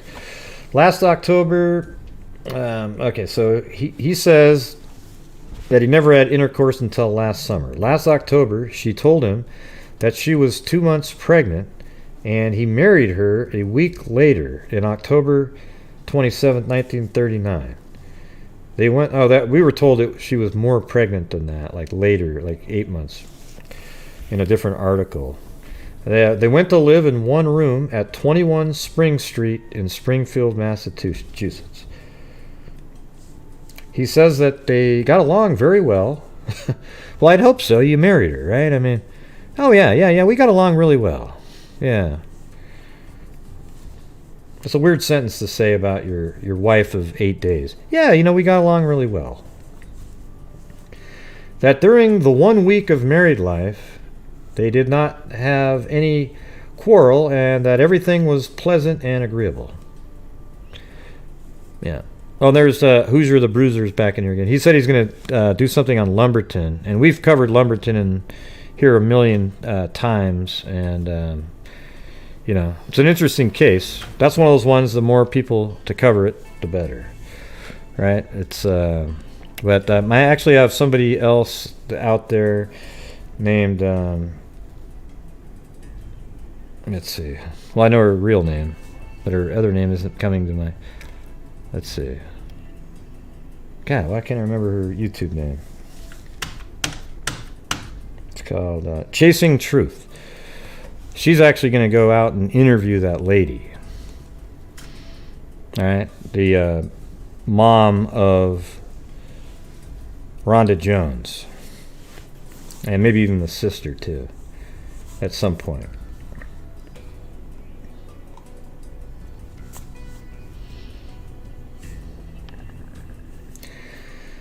So they went to live in one room at 21 Spring Street, the 1 week of married life. They did not have any quarrel, and that everything was pleasant and agreeable. At this time, he did not have a job, and they were being financed by her mother. He says that she did not bring any pressure on him to marry her on account of her pregnancy, but that he was not only perfectly willing, but anxious to marry her. He says there's no question but that he was the father of the expected child. He says that about 6 p.m. or 7 p.m. on the evening of November 3rd, 1939, a desire came over him to kill someone. And as his wife was the only one available, he took a hunting knife and stabbed her in the abdomen between 10 and 11 p.m. Says he aimed at her heart but missed, and the blade penetrated her abdomen. Says he had no particular desire to kill his wife, and that if there had been any other person present, he probably would have killed them instead of his wife. After she died, he cut her head off and tried to dismember the body, intending to put it in dress suit cases and throw them in the river, and then drown himself. Right, of course, But he found that he could not dismember the body, so he went to the railroad station and took the 12:32 a.m. train to Brattleboro, Vermont. So I guess it was Brattleboro. As soon as he arrived at Brattleboro, he gave himself up to police and told them that he had killed his wife. Isn't that insane? I mean, this right here, see, this kind of story here proves that there are just people that are like that. And it's just like the one, I can't remember what it was at the beginning of the Delphi case. Somebody was saying, hey, look, there's this, similar thing here. But, it was this Asian guy.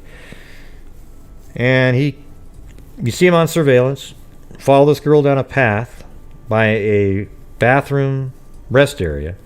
It looked like it was more of a park, but it's that similar look, like a rest park bathroom.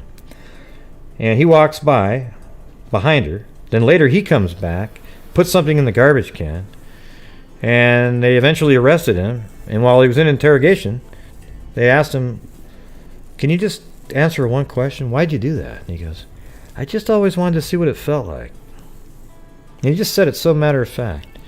And that's exactly like this guy in 1939, the psychopath. Yeah, he wasn't going to drown himself. He's just saying that if he wanted to kill himself, he would have killed himself. He wasn't going to drown himself. Why did it matter that he took her body to the river and then he would drown himself? That doesn't make any sense. Why he could have left her in the apartment and then gone and killed himself. He's just making that shit up. Make it seem like he gave a damn. He didn't care at all. Diseases and injuries. He had whooping cough at the age of 4. German measles. He had a few small jobs for a short period of time, but had done very little work.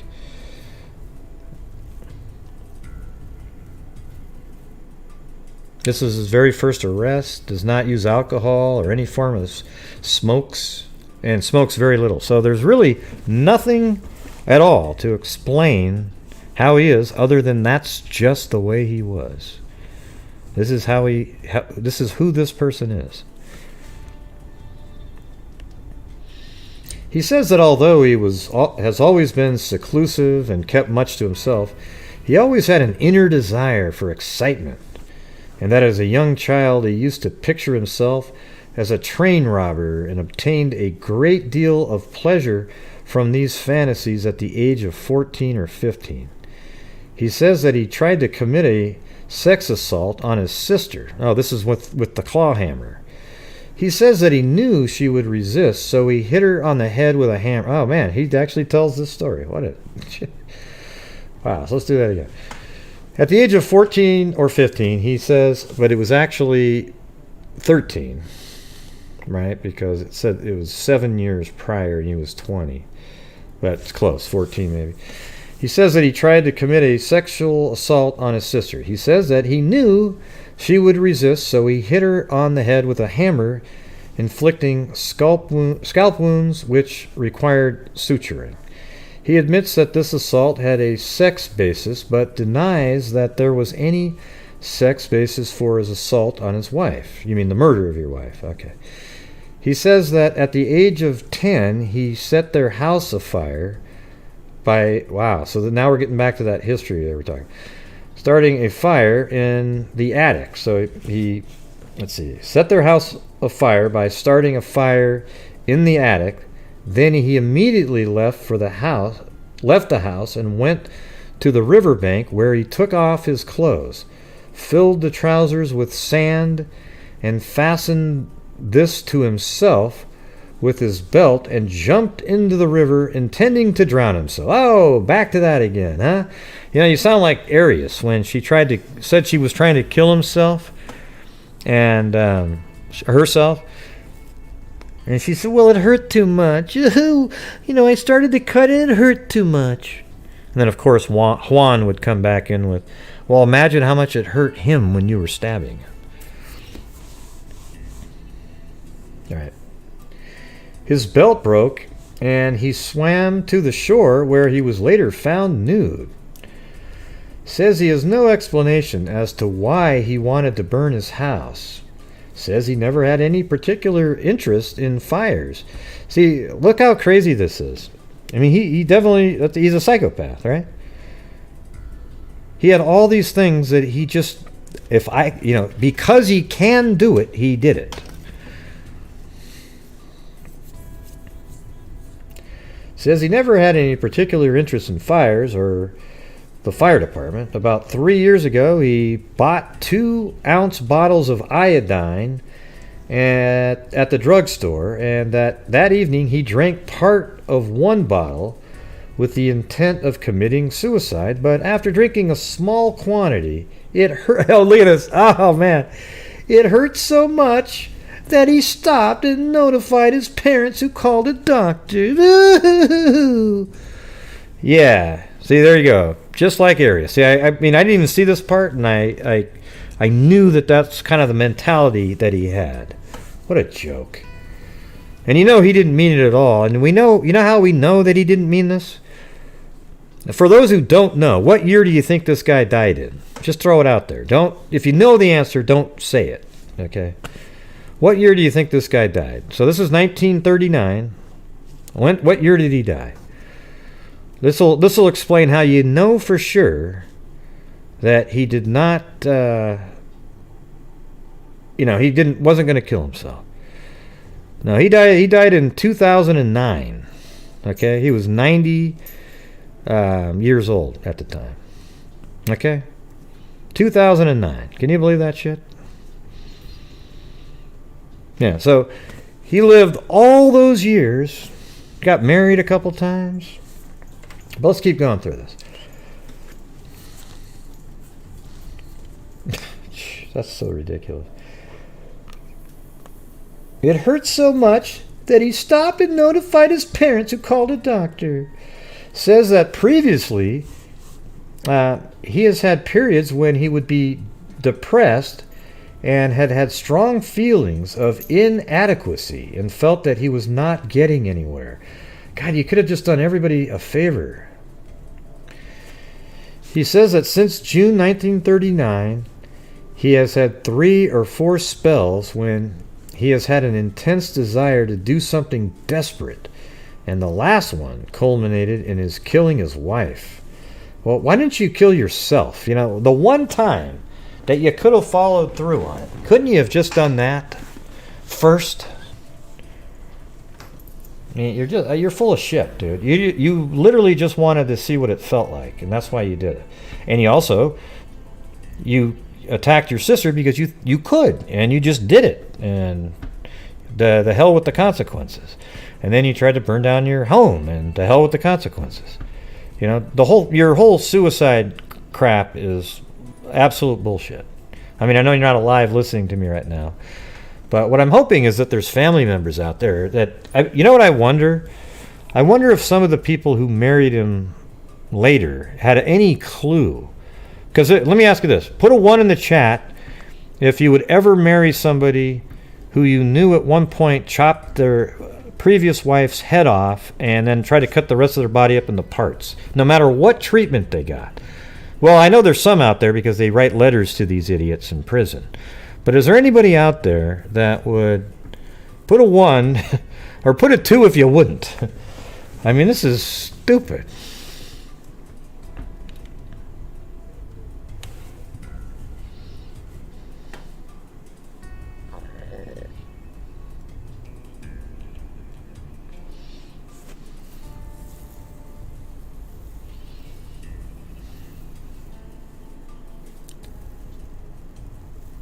Yeah. Yeah, I don't think I think in this case, this guy's just born this way. Yeah, I think it just happens sometimes. I know that people don't want it to be that way, but some people, this is just who they are. You know? I think if you look up research, psychopaths, I don't think you're going to get a lot of the nurturing part. Like they aren't sort of raised and then became one. You know, look at the other brother. I know that sometimes there's one brother that's treated differently than another. I don't think it has anything to do with parental upbringing whatsoever in this case. And I know there's other ones just like it. I've actually looked that stuff up, and there's it's just some people, that's just how they're born. You know, for example, there's people that are autistic, right? And they're kind of born that way. You know, maybe some people think, oh, no, it's always because of vaccines, but there was autistic people before vaccines. So, autism is something that people have. They're born that way. It's something that they have. So the thing is that could be the same thing with psychopathy. Jesus.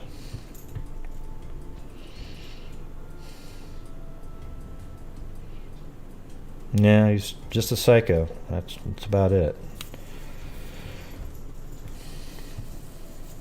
Yeah. Man, he should have just followed through on it, though, before he killed his wife. Patient is quiet, well-conducted, and very cooperative. He gives good attention, and there are no mannerisms of any kind. So he has no mannerisms. He just... I think that's what you call flat affect right there. He has no mannerisms.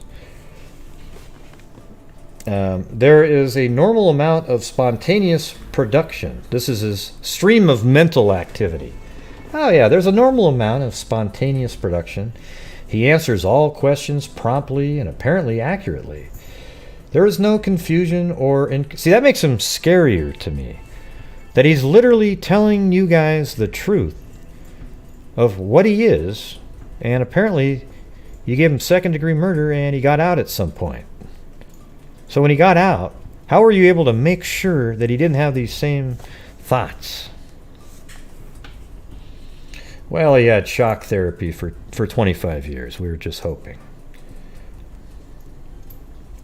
There is no apparent disturbance of train of thought and no abnormal motor reactions. Emotional tone. He does not seem to be either depressed or elated. You know, no highs, no lows. But there seems to be some emotional flattening at some of his emotional reactions are entirely inadequate. He says he is sorry that he killed his wife, but he tells in detail all the gruesome features of this crime without any expression of emotion, and he frequently smiles while talking about it. He seems to entirely fail to appreciate the seriousness of this affair and now looks forward only to his own future welfare. Although he says he does not worry any about what is going to happen to him, but he realizes he may be facing the electric chair. So this is before his sentencing. This is his evaluation. And all he got was second-degree murder and life in prison, which apparently means nothing.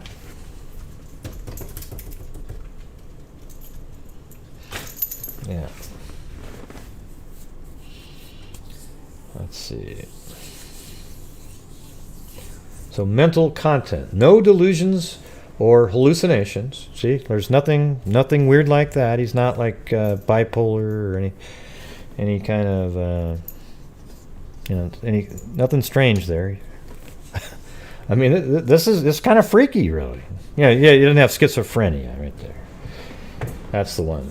No delusions or hallucination or any kind can be elicited. He says that for a year or two, he has had mild depressed periods during which he has had strong feelings of inadequacy, that he did not amount to anything, and that sometimes he has thoughts of suicide, but made no attempt to carry out this idea.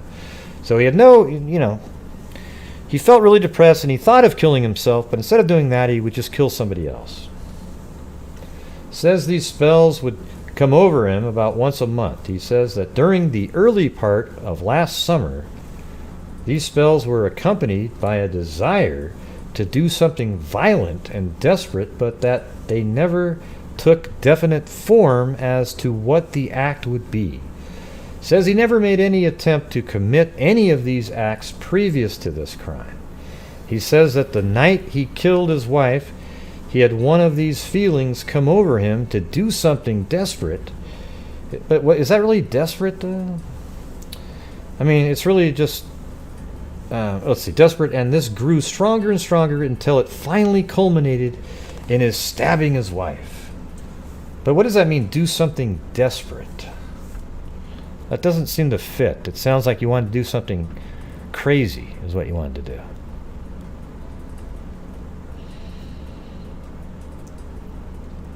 He says that the night he killed his wife, he had one of those feelings come over him to do something desperate, and this grew stronger and stronger. What a cool document this was to find, though.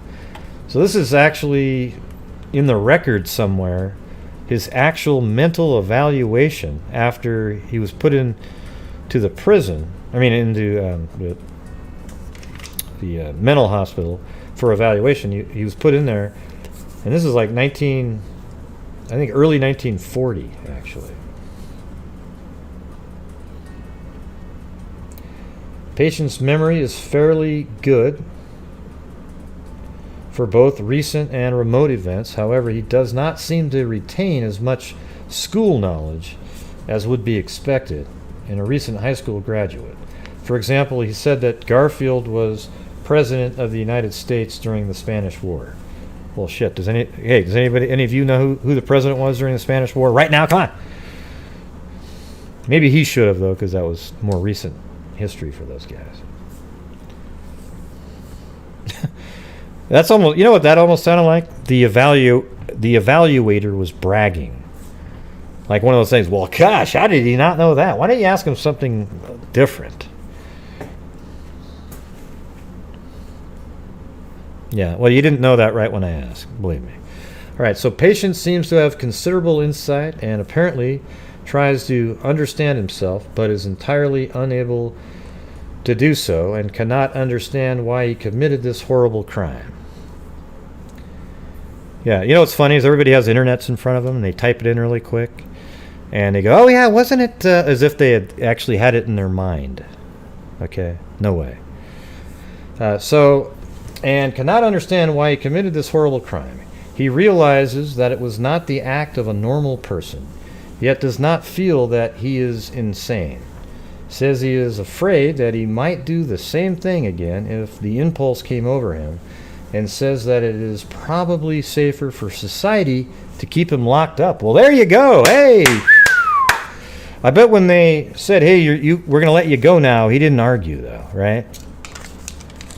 Anybody out there think he said, nah, I'd like to stay in here? Right? Something like that.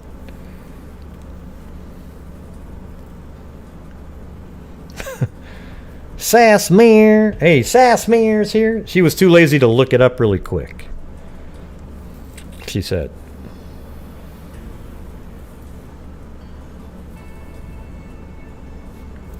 Yeah, that's about the only good thing this guy said the whole time was that he says he is afraid that he might do the same thing again if the impulse came over him, and says that it is probably safer for society to keep him locked up.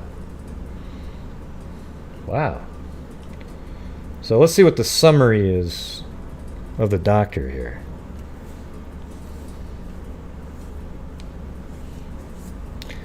We have a 20-year-old young man who has shown abnormal behavior for several years. As a young child, he was seclusive and played very little with other children. He explains this to the fact that since he had whooping cough in early childhood, he has been slightly cross-eyed, and to the fact that his front teeth are quite irregular and gives his mouth a peculiar appearance. He says that he was always very sensitive about this, and that it caused a feeling of inferiority and inadequacy. So because his teeth were crooked and his eyes were crossed, he had urges to kill. He states that at an early age, he began to develop fantasies in which he would picture himself as doing deeds of bravery, such as holding up and robbing trains. This seems like a compensatory mechanism to offset his feeling of inferiority. At the age of 10, he set fire to some papers that he took to the attic of his home with the intention of burning the house. After starting the fire, he ran down to the river, took off his clothes, filled his pants with sand, and tied his sand-filled pants to himself with his belt, and jumped in the river with the intention of committing suicide, but the belt broke, and he climbed to the shore and was later found by his parents entirely nude. He has no explanation as to why he tried to burn his home, and denies that he ever had any particular interest in fires. At the age of 15, he assaulted his older sister by striking her on the head with a claw hammer, inflicting scalp wounds. He admits that he intended to have intercourse with her, and freely admits that his assault was based entirely on sex. Although his school record is somewhat erratic, in that he did excellent work during his first year in high school, and then began to lose interest, and did rather poorly. The following 3 years, he now has an IQ of 111. That's not too bad, I don't think. But by the Otis test. So there is no question of mental deficiency. I don't think 111's that low, is it? Maybe I can't remember. Maybe it was like 130 was pretty high, and let's see. So they're saying a 111 means he's mentally deficient. Weird.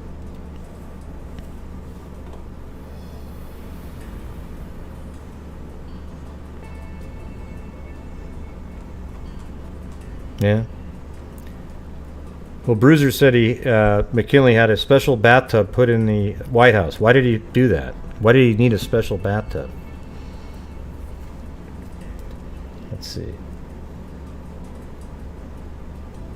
Right, I didn't think it was deficient. Maybe it was different back then, though. Maybe they had a different... Oh, he was too big. So maybe 111, maybe it was said differently, but I always thought like the 100 means... If you're 100, you're just kind of... You're right at the average. But anything above that, it's like... for example... if you're 20 years old and you have a IQ of 200, you have the knowledge of a 40-year-old or something like that. That's what I thought when somebody explained it to me a long time ago. I don't remember if that was accurate. I haven't looked at that crap in a long time. I can't do the auctioneer, Sassmare, because I don't have that app isn't open. Okay, Sassmare.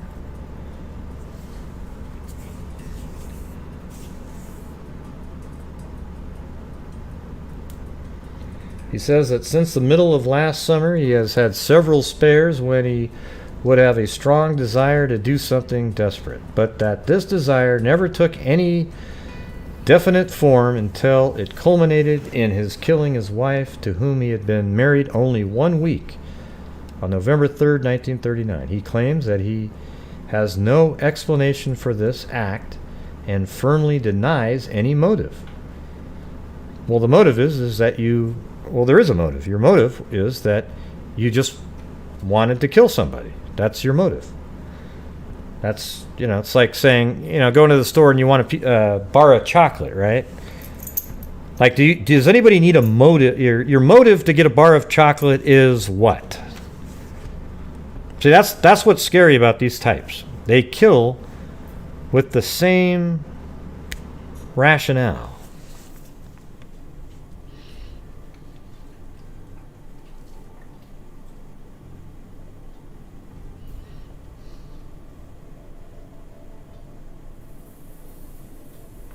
Well, I remember that kid that had an IQ of 200 or something. He was like, I don't even remember. But yeah, you go and buy a Snickers or a Kit Kat, a Ding Dong, all that stuff. You buy it. There's no motive. You just go, boy, that sounds good, right? So you go get it.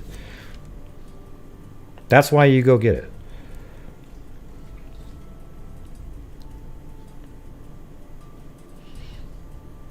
Right. There isn't a motive, though. I guess that is. The motive is that you just want one, and so that's what this guy is doing when he's killing. He claims that the fact that it was forced marriage. Oh, it was forced marriage? I didn't think he said that. He claims that the fact that it was a forced marriage had no bearing on the case. Well, it may have made it so that you didn't actually love her, and you looked at her like she was just a person that you could then kill. So maybe that explains why you just killed her, because you may have had sex with her and maybe you didn't really care that much about her, and she was just, oh wow, you're forced to get married, and then you killed her because she to you was just a regular person. Now, I shouldn't have bought up candy bars because now everybody's typing them in over and over. I'll wait. Hold on a second.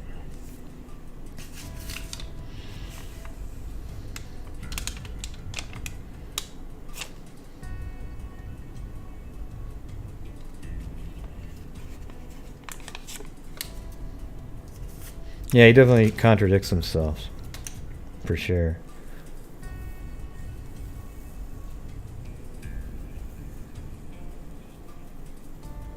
Yeah, I don't know if it was a shotgun wedding. He just sounds like he was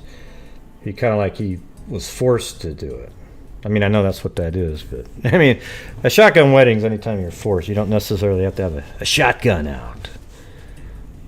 Now, who knows if that's what it was, the wife and the kids. I think he's somebody that just wanted to kill, and at that moment he looked at his wife and thought, wow, that'd be awesome. He tells all the gruesome details of his crime without any show of remorse, although he says in an indifferent manner that he is sorry, but he frequently smiles when telling about it. His emotional flattening, possibly slight memory defect, and perhaps a little thought difficulty at times suggests an early schizophrenic condition, but at the present time neither delusions or hallucinations can be elicited, right? So he doesn't definitely. Wow. So they even had schizophrenia was called that same thing back then. Interesting. He began to show abnormal conduct at the age of 10 when he tried to burn his home. I bet there was other stuff prior to that. Then I bet you he did a lot of crazy stuff way prior to being 10. Just wasn't reported to anybody. Since then, there's been the assault on his sister and another attempt at suicide by drinking iodine before his final act of murder, which, as far as can be determined, has no motive. Yeah, I guess this goes over with the parents. All right, so now we can hear from the parents. You guys interested in hearing this part? Because this might disprove or prove some of the stuff people were saying. Patient's father was rather vague in his answers to the questions and said that mother knew more about the patient. Therefore, most of the questions were answered by the mother. She stated that he had whooping cough at the age of 8 months and then developed influenza, and that he was seriously ill. But the doctor who was treating him felt that his condition was very grave. Mother did not know whether or not he may have had sleeping sickness at the time. The following summer, patient contracted measles, which was complicated with bronchitis. Man, this guy, he got sick. And when he recovered from this, his left eye turned inward. She stated that this condition of internal strabismus of the left eye had great bearing on the patient because he became very sensitive about it. She said that he had no convulsions, aneurysms, or fits of temper, but that he was always sensitive and kept by himself most of the time.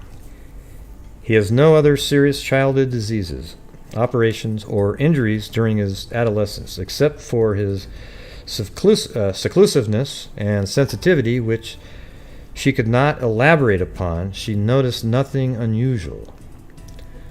The first time that mother was alarmed about him was when he assaulted his sister at the age of 13. So it was 13, not 14. At that time, she sent him to a doctor for examination.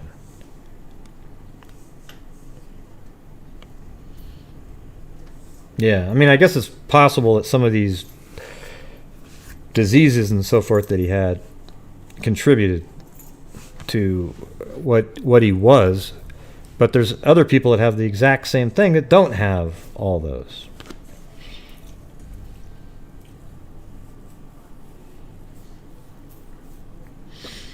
Yeah, I mean, back in the day, I would say up until the 80s, maybe, late 70s maybe, the men would actually work most of the time, and then the women, in a normal family, and the women would stay at home and take care of the kids. Okay, now it's not like that at all. Everybody, I mean, both parents work most of the time. Maybe for a year or so, one of the parents will stay at home with the kids. Who knows? But I'm just saying, it's totally different back then. So the parent, the father, I mean, they're both parents, but the father would be out. Mainly, that's all he would do was just work. Work, bring home the money, and the wife would take care of the household, right?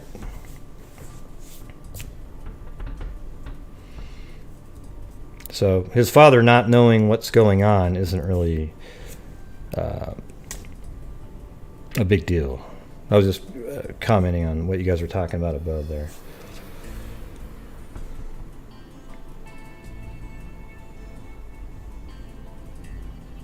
Let's see. There was no mental or nervous disease. There was no mental or nervous disease on either side of the family. When asked if he had set fire to her house, she denied this emphatically. In fact, patient's father chimed in the conversation, so he must have been sitting there, and stated that it was impossible for him to have started the fire because it originated in the walls of the building and it was due to a defect in electric wiring. Well, that might be what you told the insurance company. Right. They stated that the patient was frightened at the time and ran out naked, carrying his clothes under his arm. Patient could swim, and they felt that there was no credence in patient's story of trying to commit suicide. I don't believe that part. So who knows what the correct version of it is. But the thing is, if your kid burns down the house, it's probably not going to be, the insurance isn't going to look very kindly on that.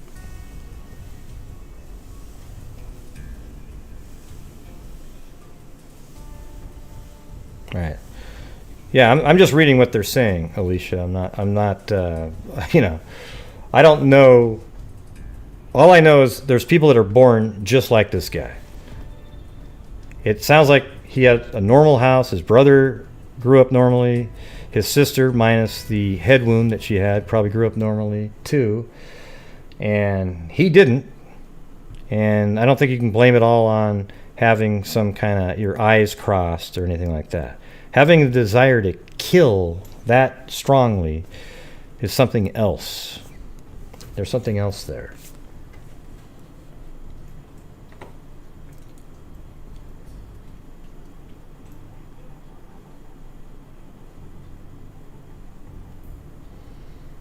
Let's see. Mother states that she was informed by Caroline's mother's patient's mother-in-law that on 2 occasions when he visited Caroline in New Hampshire, he fainted and they were much concerned about him. Caroline also told her that patient would have laughing spells. Mother further states that Dr. Jerome Whitney, who has been treating her son, would know more about this mental condition. It was my impression that mother and father were not very eager to divulge all the information they knew about the patient.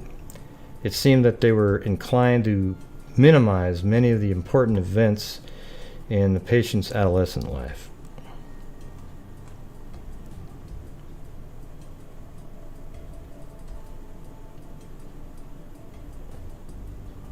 Okay, look at that.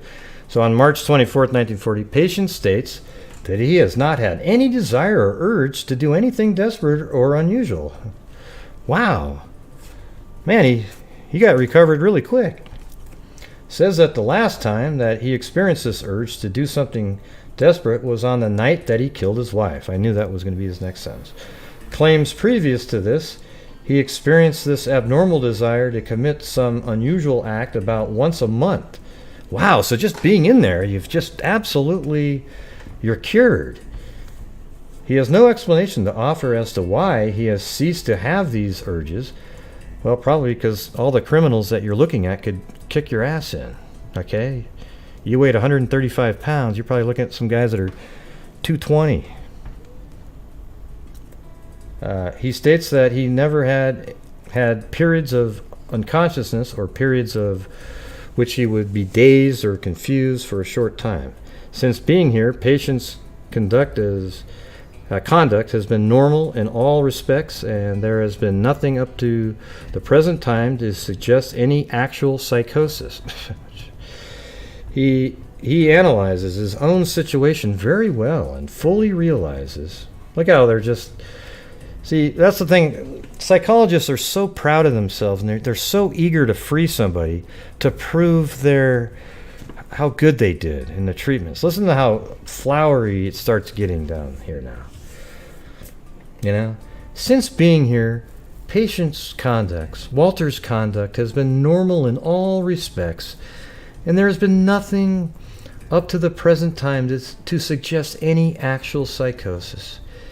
He analyzes his own situation very well and fully realizes the seriousness of his present situation. He says that for some time he has been groping around, trying to find a solution for his case, and so far he has not been able to find any. May 3rd, 1940, patient was discharged today and returned to the Hampden County Superior Court to stand trial for his offense. The diagnosis is psychosis with psychopathic personality. All right? But right here, you contradicted yourself by saying there's nothing to suggest psychosis. So if that's true, why right here did you say my diagnosis is psychosis with psychopathic personality? Yeah. Pretty strange to just sort of reverse it just like that, right?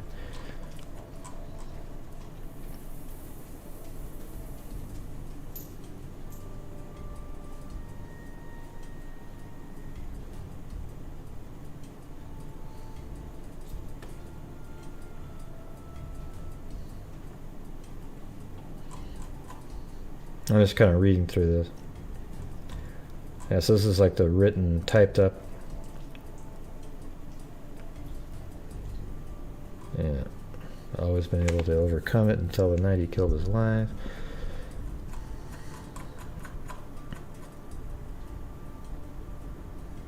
Authorized return of Walter Hibbert to the hand in. Yeah, so anyways, this last part's just about sort of the record that they sent while sending him back to the, being incarcerated. He's not in a mental hospital anymore being evaluated. He's actually literally in jail now waiting a trial.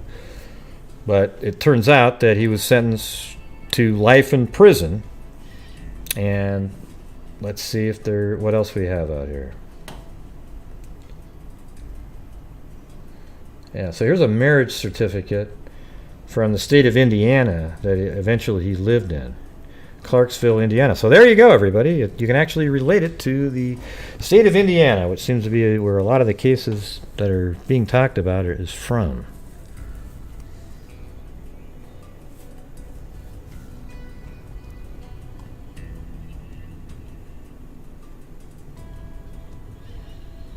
Let's see when this was. So the groom was 85 years old. So let's see. 1939, he was 20. So it would have been 69 years.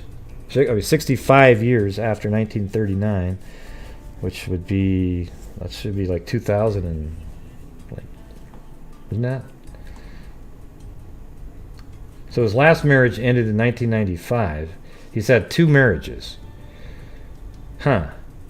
Let's see, total number of previous marriages, 2. So was one of them the first one when he killed his wife, and the second one was 1995. That ended. And this one is, there should be a date up here though, wouldn't you think? Oh, there it is. December 1st, 2001. So man, he was still getting married and shit. His 3rd marriage, 2001. Whew. Boy, that guy, he had a busy life. He even has kids and everything. But what I've always wanted to figure out, I guess that'll be next, was when did he get out of prison? And then where did he live right after that? And are there any people that were missing in those areas during the time he lived there that are unsolved, you see?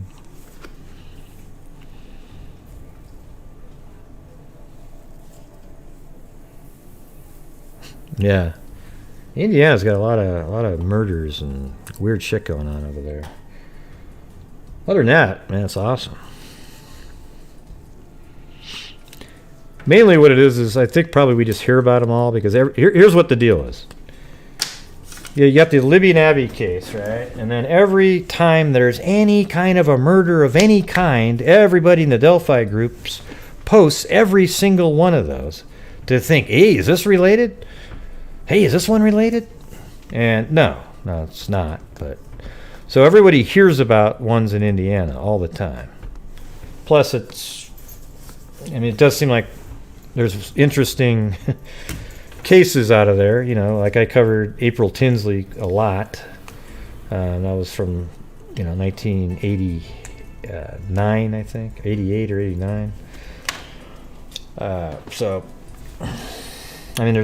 there is interesting cases there, but it's just brought up so much in the Delphi groups that everybody that watches one of our channels from Delphi is like, oh my God, yeah, there's just tons and tons. I mean, you know, Chicago has more murders in a day than probably Indiana does a whole year, you know? I'm sure that's inaccurate, but you know what I'm saying. Yeah, everybody's the bridge guy. You're right.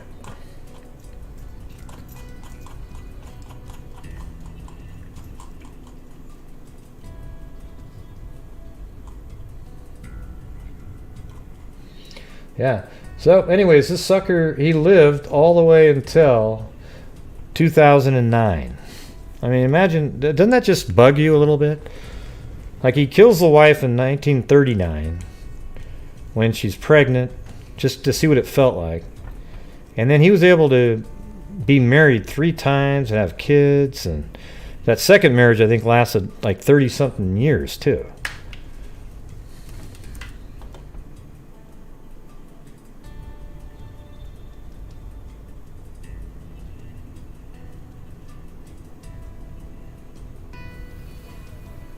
Let me see this one here.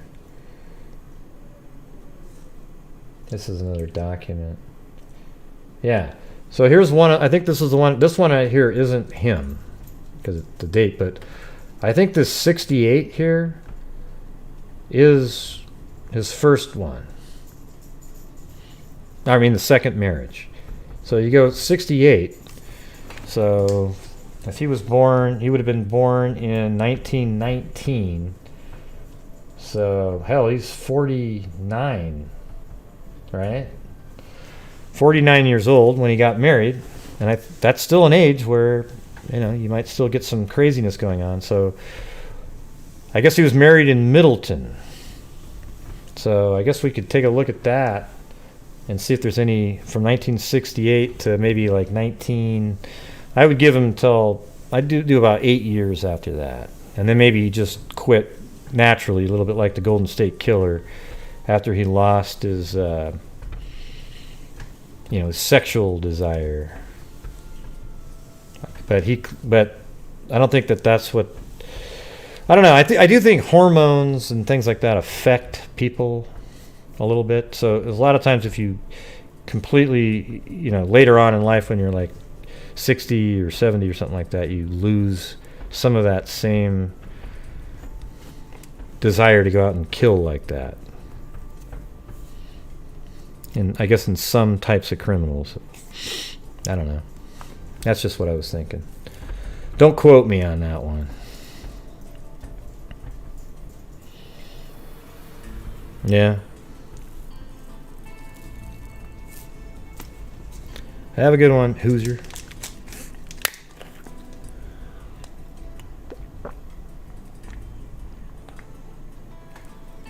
Yeah, I sent you a map on the Lumberton one.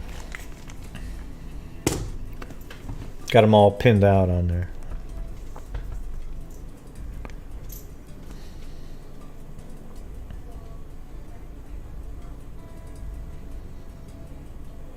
Call what? I have to wait for lines. I don't even... No, there's no... The number on the screen isn't even working right now. Michelle, don't tell people to just start calling if if I don't say I'm going to take calls. Don't just say, hey, yeah, you can call. Yeah, I'll put you in the queue. I didn't say I was taking calls right now. That number on the screen's from last night. Yeah, I'll let people know if I'm going to be doing calls. I might in a couple minutes, but...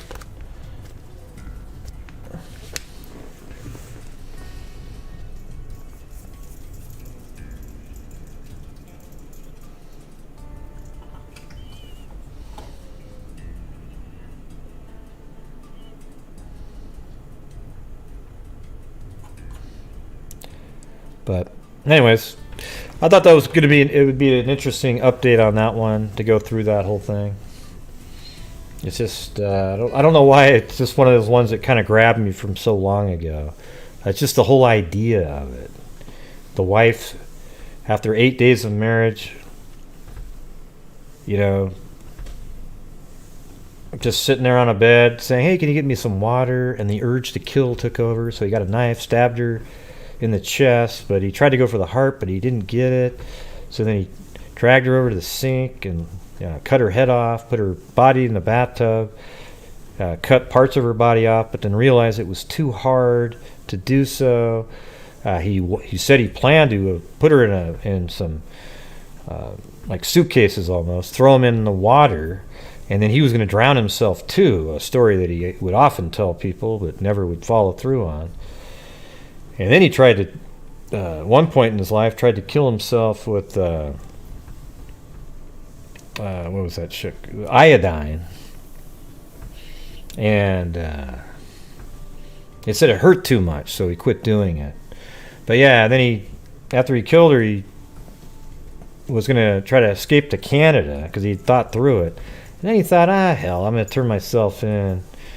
And so he turned himself in. Then he was committed to a mental hospital. We just went over the entire evaluation. They determined that he was fit to go back to the court systems and was put back in jail. And then he was sentenced to life in prison, convicted of second-degree murder.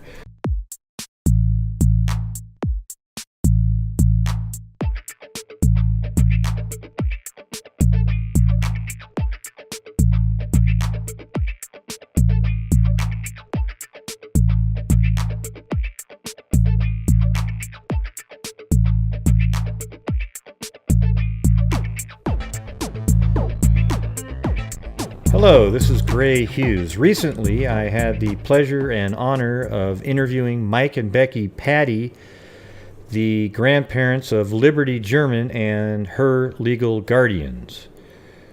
The interview was done via Skype, and it was very casual, so I'm not going to be showing the actual video part of it, but you'll hear all of the audio. We were discussing, and Mike was cooking dinner, so there's a lot of clanking and clunking, and there's a dog that barks every once in a while and growls, and just different sounds of people doing their normal things in a house. But the audio is very clear. You won't have any problem of hearing the audio. We did also have a time where there was a sound that sounded like an airplane going through the audio, and I was able to remove part of that. So it's not so dramatic, but you'll hear Mike refer to that in one of the lighter moments during the interview. So without further ado, let's get started on that interview right now. Can you tell us about Libby? I feel like that is something that the media doesn't cover quite as much.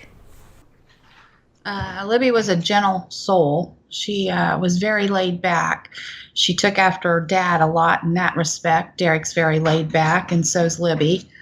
It's hard to make her mad, but boy, if she wasn't happy with you, she'd let you know. She was a defender. If anybody was bullied, she would be right there to step in and protect them. She thought a lot of people. She would go out of her way to make her teachers feel better. She would leave us notes to find. I was out doing inspections one day, and I went to put my sun visor down, and on the back side of that sun visor was a sticky note. And that's the one that has been seen out there a few times. I love you, and I don't know what we'd do without you. That's just the way she was. She liked to make people smile. She left a sticky note for her band teacher and for him to find, and it said, "Band is awesome. You make band great." Yeah, she just did that to her teachers. Every time she had a new teacher, that was her new favorite teacher. She just loved them all. Her and Abby both. Teacher would write a pass for them to go down to eat lunch with them. They got along well with all the other kids. Libby loved sports. Well, she just loved being busy, period. If it wasn't her practicing or doing sports, it's what are we going to do this weekend, Grandma? What are our plans? And if I didn't have plans, she was calling Tara, "Hey, what are you guys doing this weekend?" So she was always doing something, on the go, whatever. I've had many teachers come up to me And still, in junior high, they still have a place on the wall for the girls, even though they would have moved on. It's almost like it kind of held still there in junior high. Those teachers talk to us every time they see us about how they miss Libby and Abby, and go on about how they just made their lives better. Well, in the summertime, she played softball. She'd played softball since she was 4 years old, except for 1 year. 1 year, she decided she was going to try baseball. She was about 6 years old, and she played baseball with the boys 1 year. And then she went back to softball, decided she liked that better. And she would, as soon as softball was over, there would be a few weeks and practice would start for soccer. She would do soccer in the fall, and by the time soccer was over, she was playing volleyball. And she did volleyball, and by the time volleyball was over, it was time to condition for swimming. And after swimming, and there was a few weeks there, and then she would be starting on softball again. So she was in a sport probably 11 months out of the year. If I was to say her favorite, it would almost be a toss-up between softball and swimming. She loved both. And in the last year, she had really started coming into her own in both sports. But no, I talked to her coach, and they put her in the 400, and by the end of the season, she was loving it. She only swam it about half the year, and she improved a full minute or more off of her time in that half a year. Wow. 8th grade, they were conditioning, and she was excited about doing the 400 again. And she come up to me one night and said, "Oh, I'm so glad you did this, because you know what? I don't ever get tired now. When I do the 50 and the 100, I'm not tired." Right. So, she realized the benefits of being a long distance. What was the friendship like between Abby and Libby? Abby was here. Abby was always quiet when she was here. Of course, Kelsey says she wasn't that quiet when we would be out, but of course, we're the adult figures, so she was always the shy, quiet one. And I think how they really became friends was when they both started playing. They both played volleyball. They played volleyball on the same team. They were both in band. And they both played the alto sax, and they sat side by side. So they had been in band for 2.5 years together. They had played volleyball because volleyball was already over. So they had played volleyball together for 3 years. They were so different, but yet so alike. They both loved crafts. They were both, I'm sure you've heard Anna say in some of the interviews that, she was always trying some new craft, that she had a whole big closet full of craft stuff, that she would do this, this, and this. Well, Libby was kind of the same way. She got on a kick of the duct tape, all the different colors and designs, and she was making everything. How they say you can fix everything with duct tape? Well, that's what she was doing. Except she made a purse and a billfold, book covers out of all these different duct tapes. She took a spell where they were doing those little rubber bands and making bracelets and stuff there for a while. Oh, we found those little rubber bands everywhere. She was making those all the time. They both loved to paint. We have several pictures that the girls paint. As a matter of fact, there was one on Libby's wall that her uncle was involved with the church in Florida, and they were having an art show. And they asked if we would bring Libby's stuff, her art over and hang for an exhibit. So we said, yeah, we'll do that for you. Well, when I was taking some of the stuff down after the exhibit, I happened to look on the back of one of the paintings, And actually, it was Abby's painting that she had made for Libby. They painted, as a matter of fact, the night before. I have the partially finished painting that they were working on. And it was funny because it's done in brown. And across the middle of it, it says chocolate. So, they were working on a sign that said chocolate. Libby seemed to be a fantastic photographer. Is that something she enjoyed doing? Yes. Oh, yes. Her and Kelsey both, they loved photography. And a lot of those pictures that I do post of Libby, it would be, and Kelsey on some of them. The two of them would go out. There was one of them was a day when there's a picture out there of Libby where she's peeking out of the corn. And that was the girls that day, just going out in the yard, down the driveway, just being silly and out taking pictures. They did one in the winter that I'm going to say could compete with any professional photographer. Some of the pictures that those girls took. They loved doing scenery, flowers. They liked doing those little close-ups of flowers. And but yes, they were. We got both of them starter cameras. Well, actually, Kelsey had two. She gave Libby her old one when she got a more advanced camera. So the two of them had nice cameras to go out and take pictures with. She was very smart, very intelligent. And she would think out problems, and she just figured things better. You know what I mean? Different. Yeah. I'm going to tell you, she was a whiz at math. She'd help Kelsey with her math, and Kelsey was 3 years older than her. But she just had a knack for things and figuring things out, and she loved to do that stuff. What about you, Mike? I was a big one with sports and Libby. Spent a lot of time with her, just train her how to hit a ball, how to catch a ball, how to we worked on a lot of things out here. I'd make up like a fake net that she had to hit over for volleyball because she wanted to serve so bad, be good at it, Yeah. She just work at it. And I had to pick her up from practice. That was kind of our routine.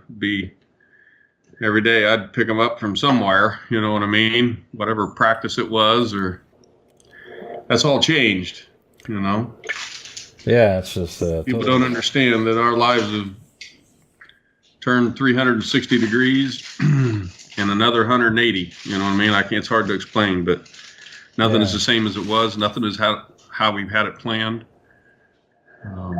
Definitely wasn't in our life plan here. Yeah, it's a complete nightmare is what it is.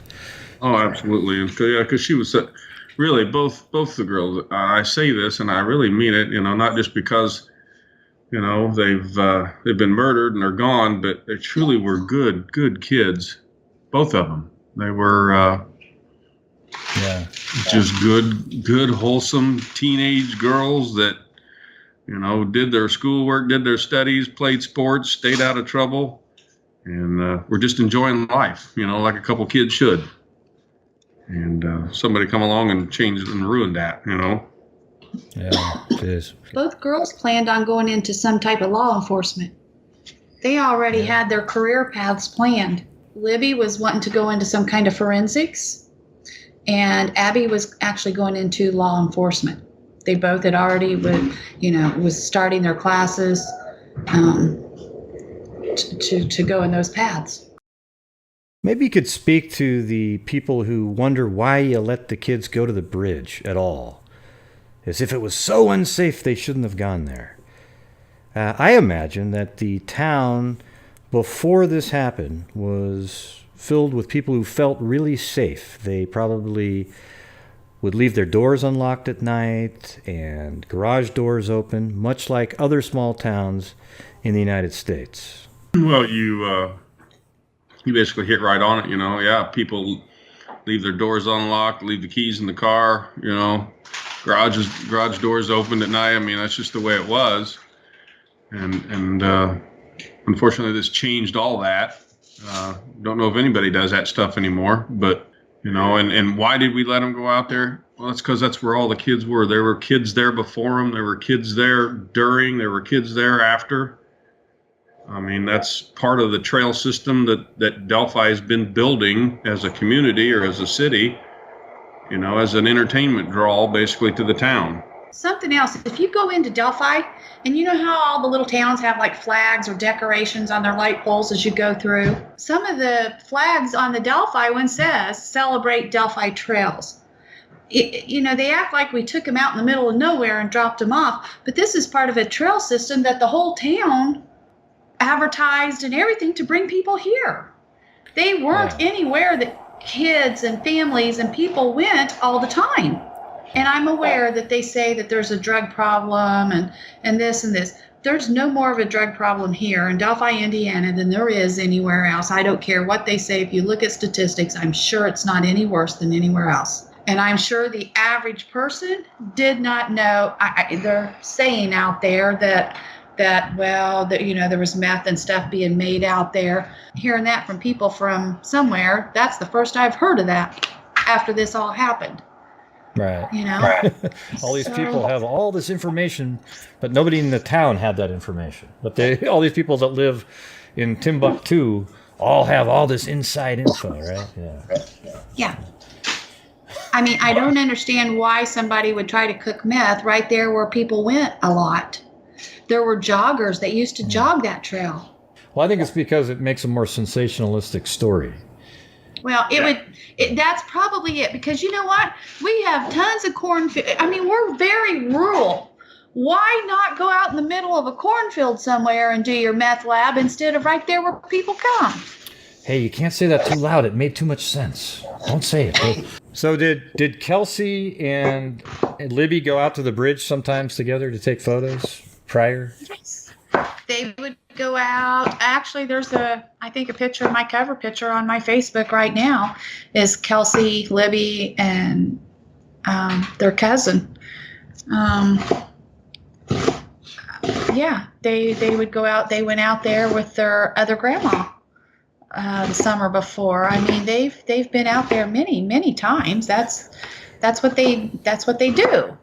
Hey, I'm just laughing right now because what's Mike cutting? Onions? Because, man, listen, that thing sounds like an avalanche on each. No, I'm just kidding. Is it not as bad as your airplane you got flying over, dude? Come on. Yeah, okay. I'm just saying, boy, that thing. Make sure you get a glass of ice cubes, too, and jingle it around a little bit. I'm actually getting ready to go get me another popsicle. Okay, here we go. If you're ready, maybe you can take us back to the events of February 13th, 2017, and walk us through that day. Well, Abby spent the night with Libby on Sunday night, and they had stayed up late through the night, painting their chocolate painting and messing around. We actually have a couple of videos that they had taken of each other that night, kind of goofing around. They slept in because they were up late. When they got up, it was, I don't know, probably 10 or so, and Derek made them pancakes. They had pancakes, and of course, Libby always wants to be on the go. And she was wanting to do something, but Kelsey had to work that day. I was working, and Derek took off to go take some pictures for me. And so I told Libby she'd kind of gotten into shopping recently. She enjoyed shopping, which was new for her because I used to have to drag her with me to buy her school clothes. Because Libby has started enjoying shopping, I told her that I have some filing to do, and if you girls want to do some filing for me, I'll pay you, and maybe later on today or tonight when I'm done, we could go. So they came out and were doing some filing. They were out with the file cabinets filing and stuff. And Kelsey came out. I don't know the exact time of that. Why would we have paid attention to that? Right. But she came out. It was probably close to 1 and said, "Hey, I work at 4. I'm going to go to a friend's house for a little bit, and then I'm going on to work. Well, as soon as Libby heard that, Libby jumped up and said, hey, will you take us to the bridge? And Kelsey said, I don't care. And she looked at me and said, Grandma, can I go? And I said, well, you've got to have a ride home because I am working. I can't stop to pick you up, until quitting time. And I just don't have the time to do it. So she said, well, I'll just call my dad. Well, I assumed that she called her dad. I didn't specifically say, Libby, did you call your dad? I assumed it was done. And another thing that I automatically tell kids when they have a friend over, when they ask if they can do something, one of the things that I automatically say is it okay with their parents? That's just anytime somebody spends the night and they want to go do something, I'll say, well, they have to ask their parents too. I assumed everything was okay when she came and said, hey, we're leaving. She called her dad on the way, but it's because she knew that he would never tell her no. Derek never told her no for anything. Not that she ever asked for anything unrealistic, but if she asked him to do something, he did it. It's just that, and if he would have said no, I guess she would have come back home. Kelsey would have just brought her home. But there was no reason for him not to. He was taking these pictures. It wasn't but 3 miles out of his way to swing by and pick her up. So it wasn't a big deal for him to swing by and pick her up. And they did. That's when they left. But I do know that the last things that I said to her, she was standing in the doorway of the office, and I told her that she needed to take a jacket just in case it got chilly. And she said, I don't need one. I don't need a jacket. And I said, Libby, take a jacket. She said, it's okay, Grandma. And she was standing there with that smile that she does. And I didn't say anything more. I said, well, if you get cold, And that was my last. Her standing there smiling at me, telling me, Grandma, it's okay. So they left here right around, give or take a couple minutes. They left here right around 1:30. What I do know is Kelsey had said that she was talking on the phone to her boyfriend when she dropped them off. And I looked at phone records, and it shows that she called, or the call come in from her boyfriend at 1:38. So she was talking to her boyfriend at 1:38 when she dropped them off. That's when the phone call started. So I don't know how long she talked to him, and I don't know how many minutes it was to get there.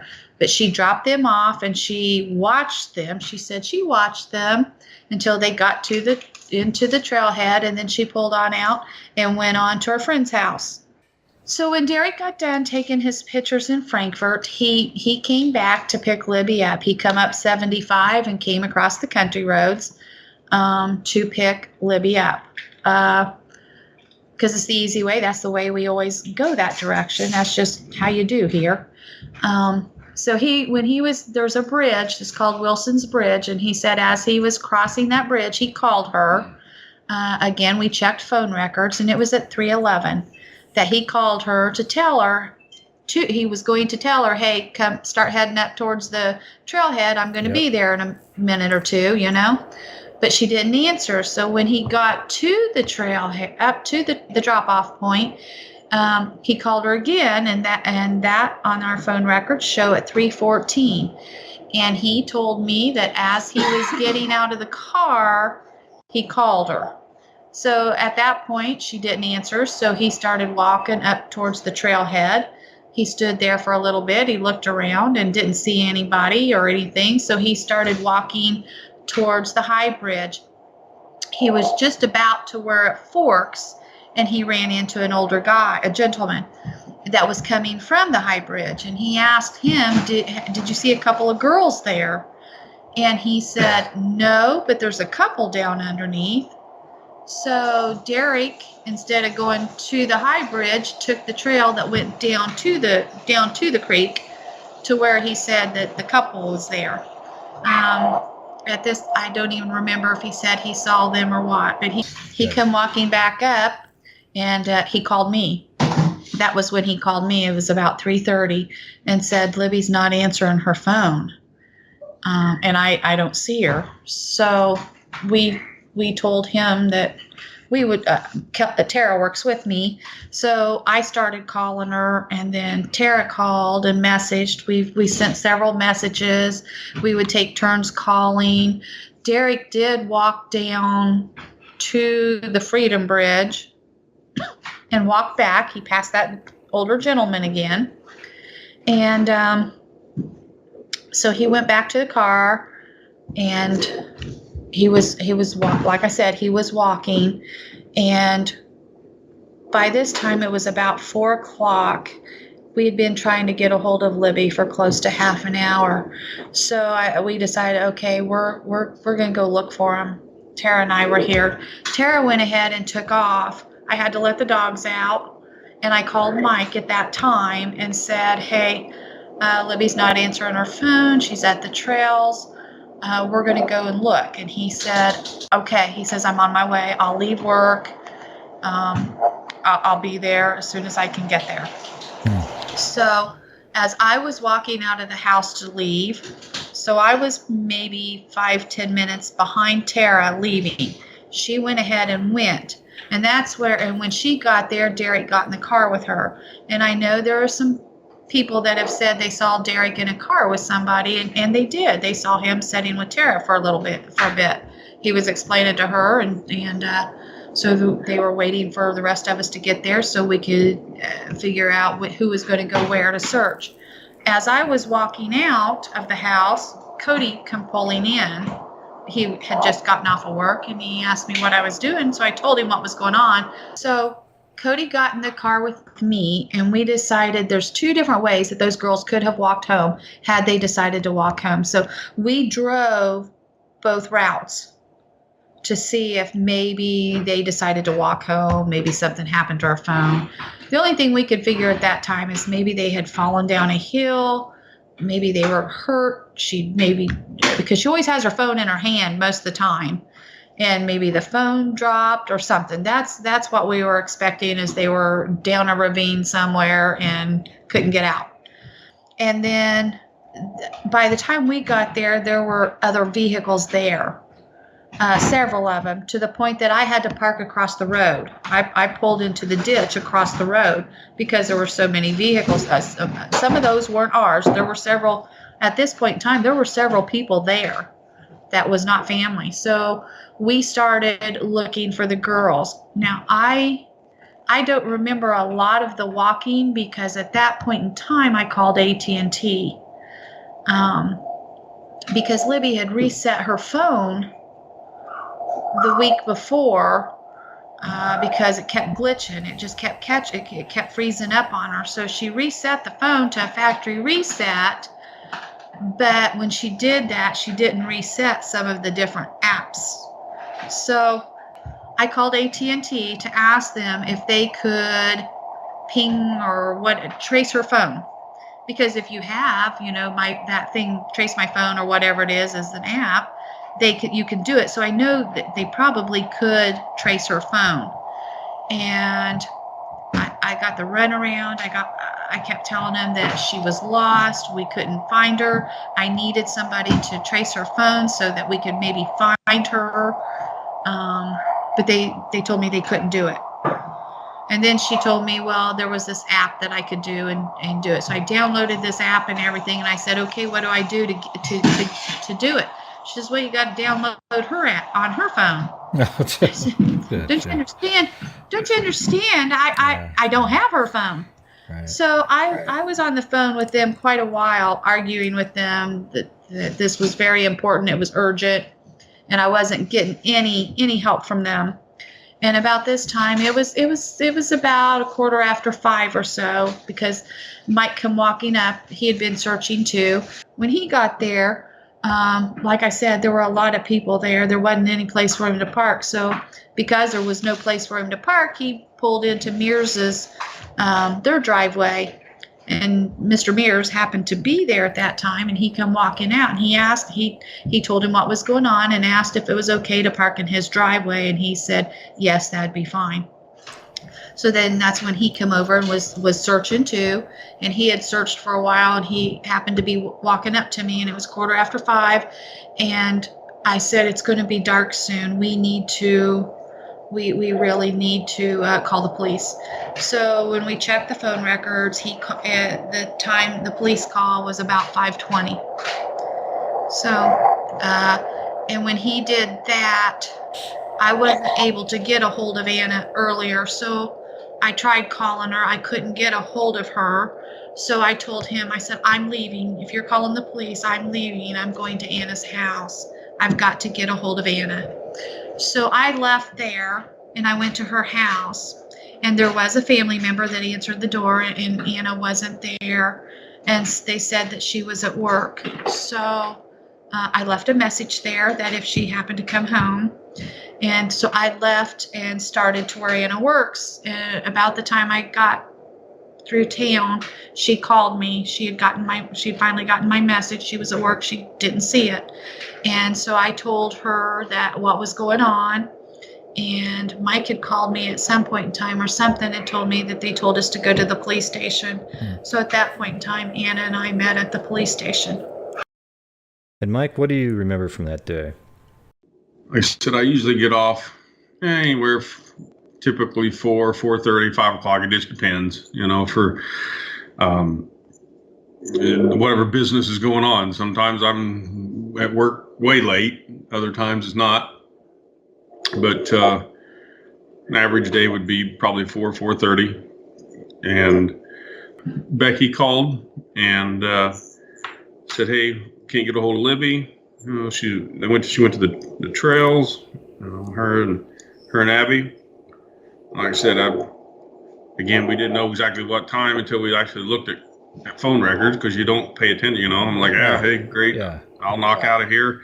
I'll be up there, help you. I'll meet up with you at the trails. So as soon as I got there, like I said, we all walked around, and I did talk to the landowner there.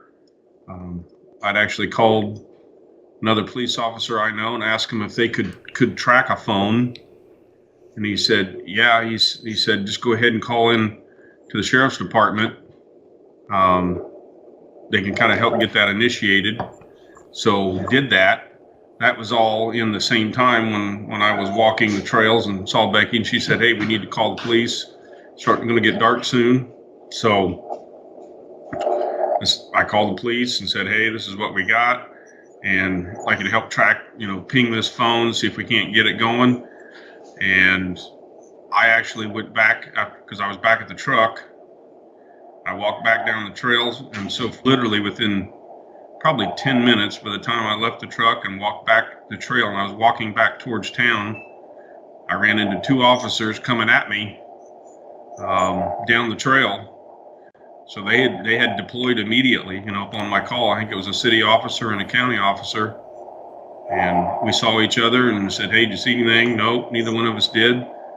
So they spun around, and then I think that's when I ended up going back to the police station so we could get them phone information so they could start pinging. Becky was already there, Anna was there, and it was a long night of coming up with anything we could do with phones. I ran back out to the house here and got any iPads or iPods or computers or anything electronic gadgetry that I could come across to take back in so they could review through all that. And I had a cousin works at a local TV station, and he got wind of it and came down, and it was on the news that night that we were searching. And of course, I got buddies on the fire department and around town, and once they got wind of it, they started pulling people in. So the search continued all evening long.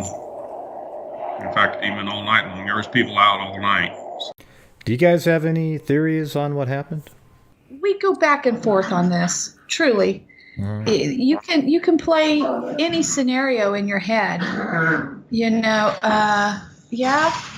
Yeah, because of knowing the area, he could be local, but then again, It could have been somebody scoped the place out. Delphi did. Right. They did advertise the trails. You know what I mean?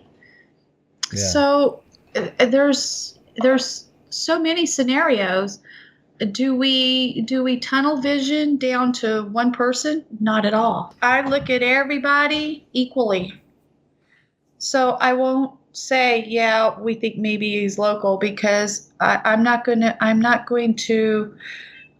even want that out there, because I don't want people to start focusing on local and miss the perp if he's not local. We in no way do we want to lead people. You know what I'm saying? We don't want to lead anybody to think one way or the other. We know they crossed the bridge. We know where they ended up. We know that, you know what I mean? At some point in time they crossed it or something. Whether they were running, whether they were forced, we have no clue. And like Mike always says, there's only 3 people that do know, and 2 of them are not here. Hey, Mike, I heard you made some extraordinary efforts into looking for clues. Can you tell us a little bit about that? I actually put together a team of people, told law enforcement what I was doing and that we'd be out there. And actually kind of made a map of the area and did a grid system and assigned people to specific areas and told them to take all the time you need to go over it with like a fine-tooth comb. You know, walk back and forth. Don't leave anything. I want to see everything covered. So if there's anything out here, we all had little flags we could stick in the ground if we found something. Found a couple items, turned it in. It didn't end up proving to be anything, but nevertheless, we covered it best we could. So, can you tell me about one of the more creative things you might have done to help find clues? No, I was getting ready to jump in the creek one day. I had a pair of shorts and tennis shoes. I was going to go walking, and FBI and state police came up in the area, and they said, "No, Mr. Patty, we're gonna be walking that. We got underwater sonar, gyroscopes or something, you know, all their underwater metal detecting capabilities and cameras and stuff." And he said, "We're going to walk this whole thing." Okay, we combed that area pretty good. I mean, we really did. Not saying there's not something we missed, because it's obviously I don't know the exact route that he left, you know, right, or where he went, you know, but pretty much covered about every direction leaving the crime scene. That's what my goal was. I had thought maybe of using a GoPro on some sort of extendable stick and film anything that was underwater. That was the thought that I had, but you know, I'm sure the FBI has a little bit better equipment than that. But that I think they're I think they're a little bit better than a GoPro on a stick. But hey, that was a great idea. Yeah, it was. Come on, it was a good idea at the time. Yeah, brilliant. I was going to ask you guys any rumors that you'd want to just kind of clear up. Well, the big thing is Mike didn't do it. Yeah. I didn't swab him. Oh, yeah. Talk about that. What was his DNA in? Tell me the genesis of that thing. I want to hear about that one. Well, there's just a rumor that has been going around that I am the one that swabbed Mike and took his DNA and took it in. And that's not the case at all. An FBI agent came out here. They only have one FBI agent that does everybody, so it's done consistently. And he took all of our whole family. Yeah. They have a single investigator pulling all DNA, samples from everybody, whoever they deemed that they needed to get DNA from. Yeah, well, what's amazing is people actually think that an agency like that would be so cavalier and say, hey, Becky, would you mind doing a swab for us? Bring it in. That's ridiculous. I mean, think about how ludicrous that is, right? You're correct. That is not how it works, Right, yeah. It may work like that on TV, some of these crime shows, I have no idea. But in the real world, it comes down to dealing with facts and data. And that's what the police do. Anything else you guys want to clear up? Yeah, all these theories that are out there, Gray, one of them's probably pretty accurate. You know what I mean? Out of all the theory stuff, I mean, we know a few points of fact, where the girls were, where they were found, the fact that they were murdered, and we never got a picture of a guy. I am strongly of the opinion that he's our killer.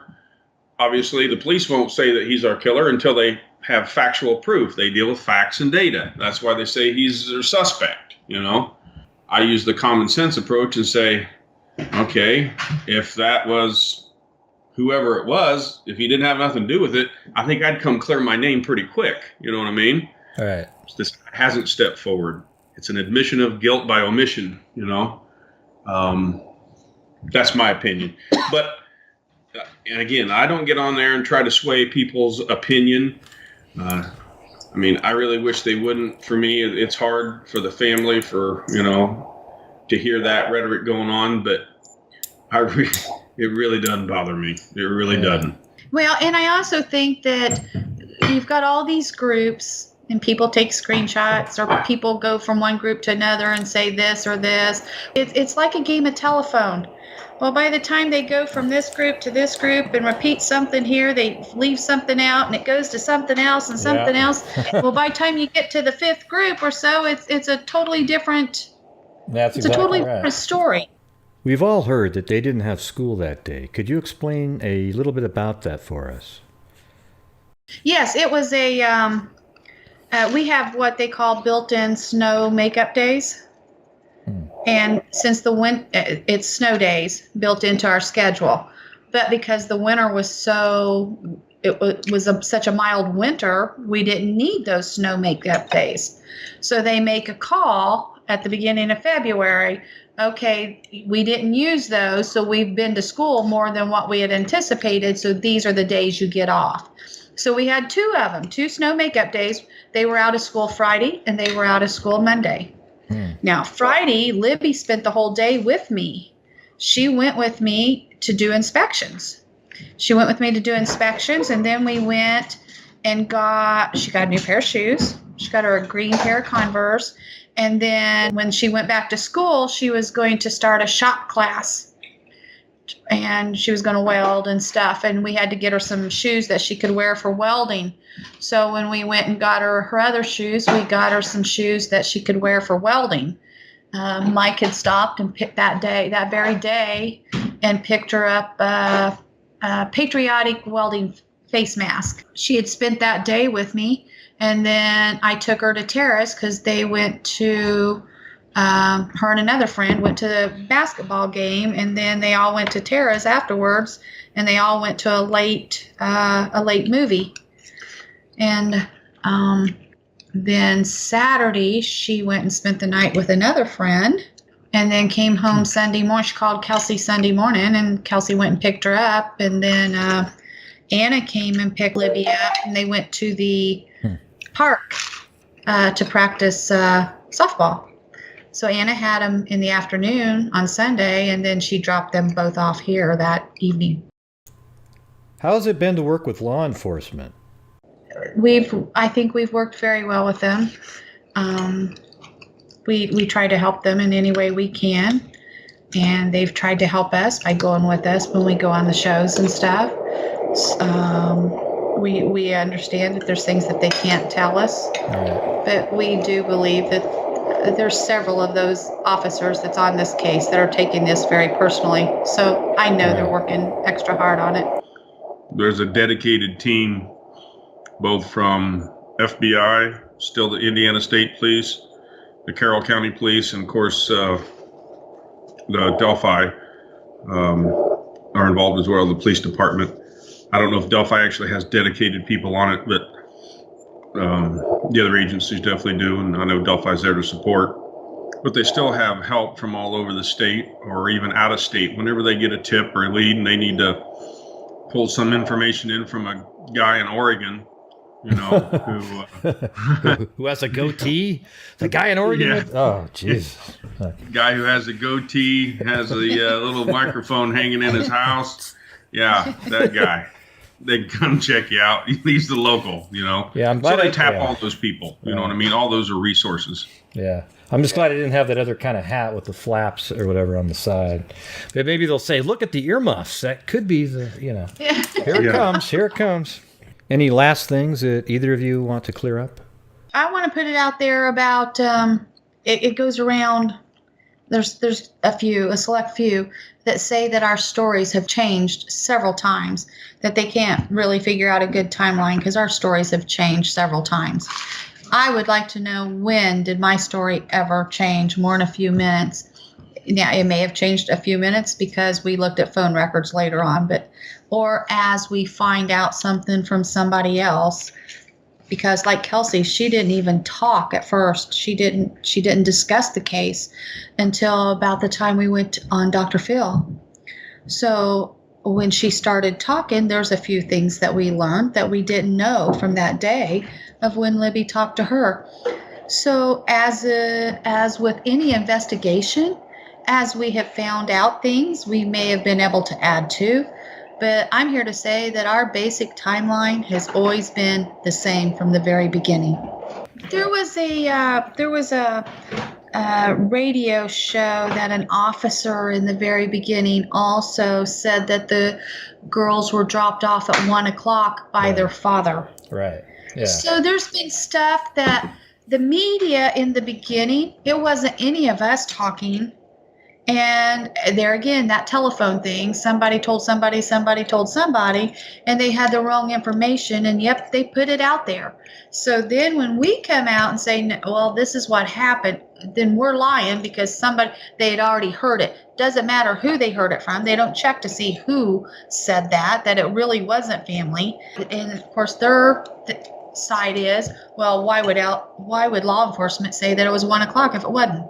I actually think it was you and me. Remember, we communicated and we came up with a timeline, and then I put it out on a post somewhere, and then it kind of spread around, and finally there was literally left the house at 1:30, get 1:45. Derek actually was supposed to just pick them up, but it wasn't a specific time.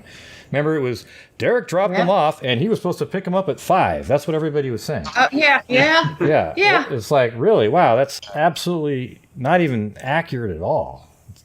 And then so we got the truth out there, but people think that that's a change of a story. But it's really, you had never even said the timeline until then, right? That's what's kind of strange about it.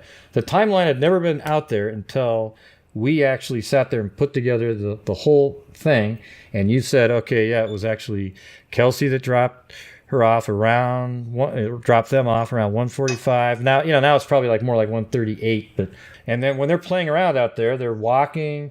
They're probably goofing around down this trail a little bit, walking down this one. It took them a while to get to the actual bridge itself, right? And then that one picture at 2:07, right? Well, and I guess it doesn't matter a whole lot if I'm off a few minutes, but we do know exactly when they were on the bridge, which was 2:07. All right. Well, hey, listen, Mike and Becky, I really appreciate you taking the time. I know you're probably wanted to eat a long time ago. I heard those onions, those look like... All right. Yep. Okay. Anyways, hey, I really appreciate it. Great night. Okay, you too. Thank you very much. Bye. Bye. Later. Well, I hope you guys found that interview as interesting and informative as I did. I'd like to thank Becky and Mike for taking the time out of their busy day when they were actually trying to put some food in their stomach. I appreciate that. It actually added a little bit of levity to the conversation. It was great to get to know Mike. I hadn't actually had a chance to talk to him during this entire case, and I found him to be strong-minded and had a good sense of humor and is a very good person. I know Becky is. I've spoken with her a few times and have messaged with her on Facebook since the beginning of the case. Now, I also hope this video helped clear up some of the wild speculation that's out there. Some of it's still absolutely amazing that it exists, like the part about Becky being asked to collect Mike's DNA, or she just collected it and sent it in, as if they don't have checks for things like that. Things like that are absolutely insane in this case. All right? So I hope you guys found this video useful, and until next time, everybody, be safe out there.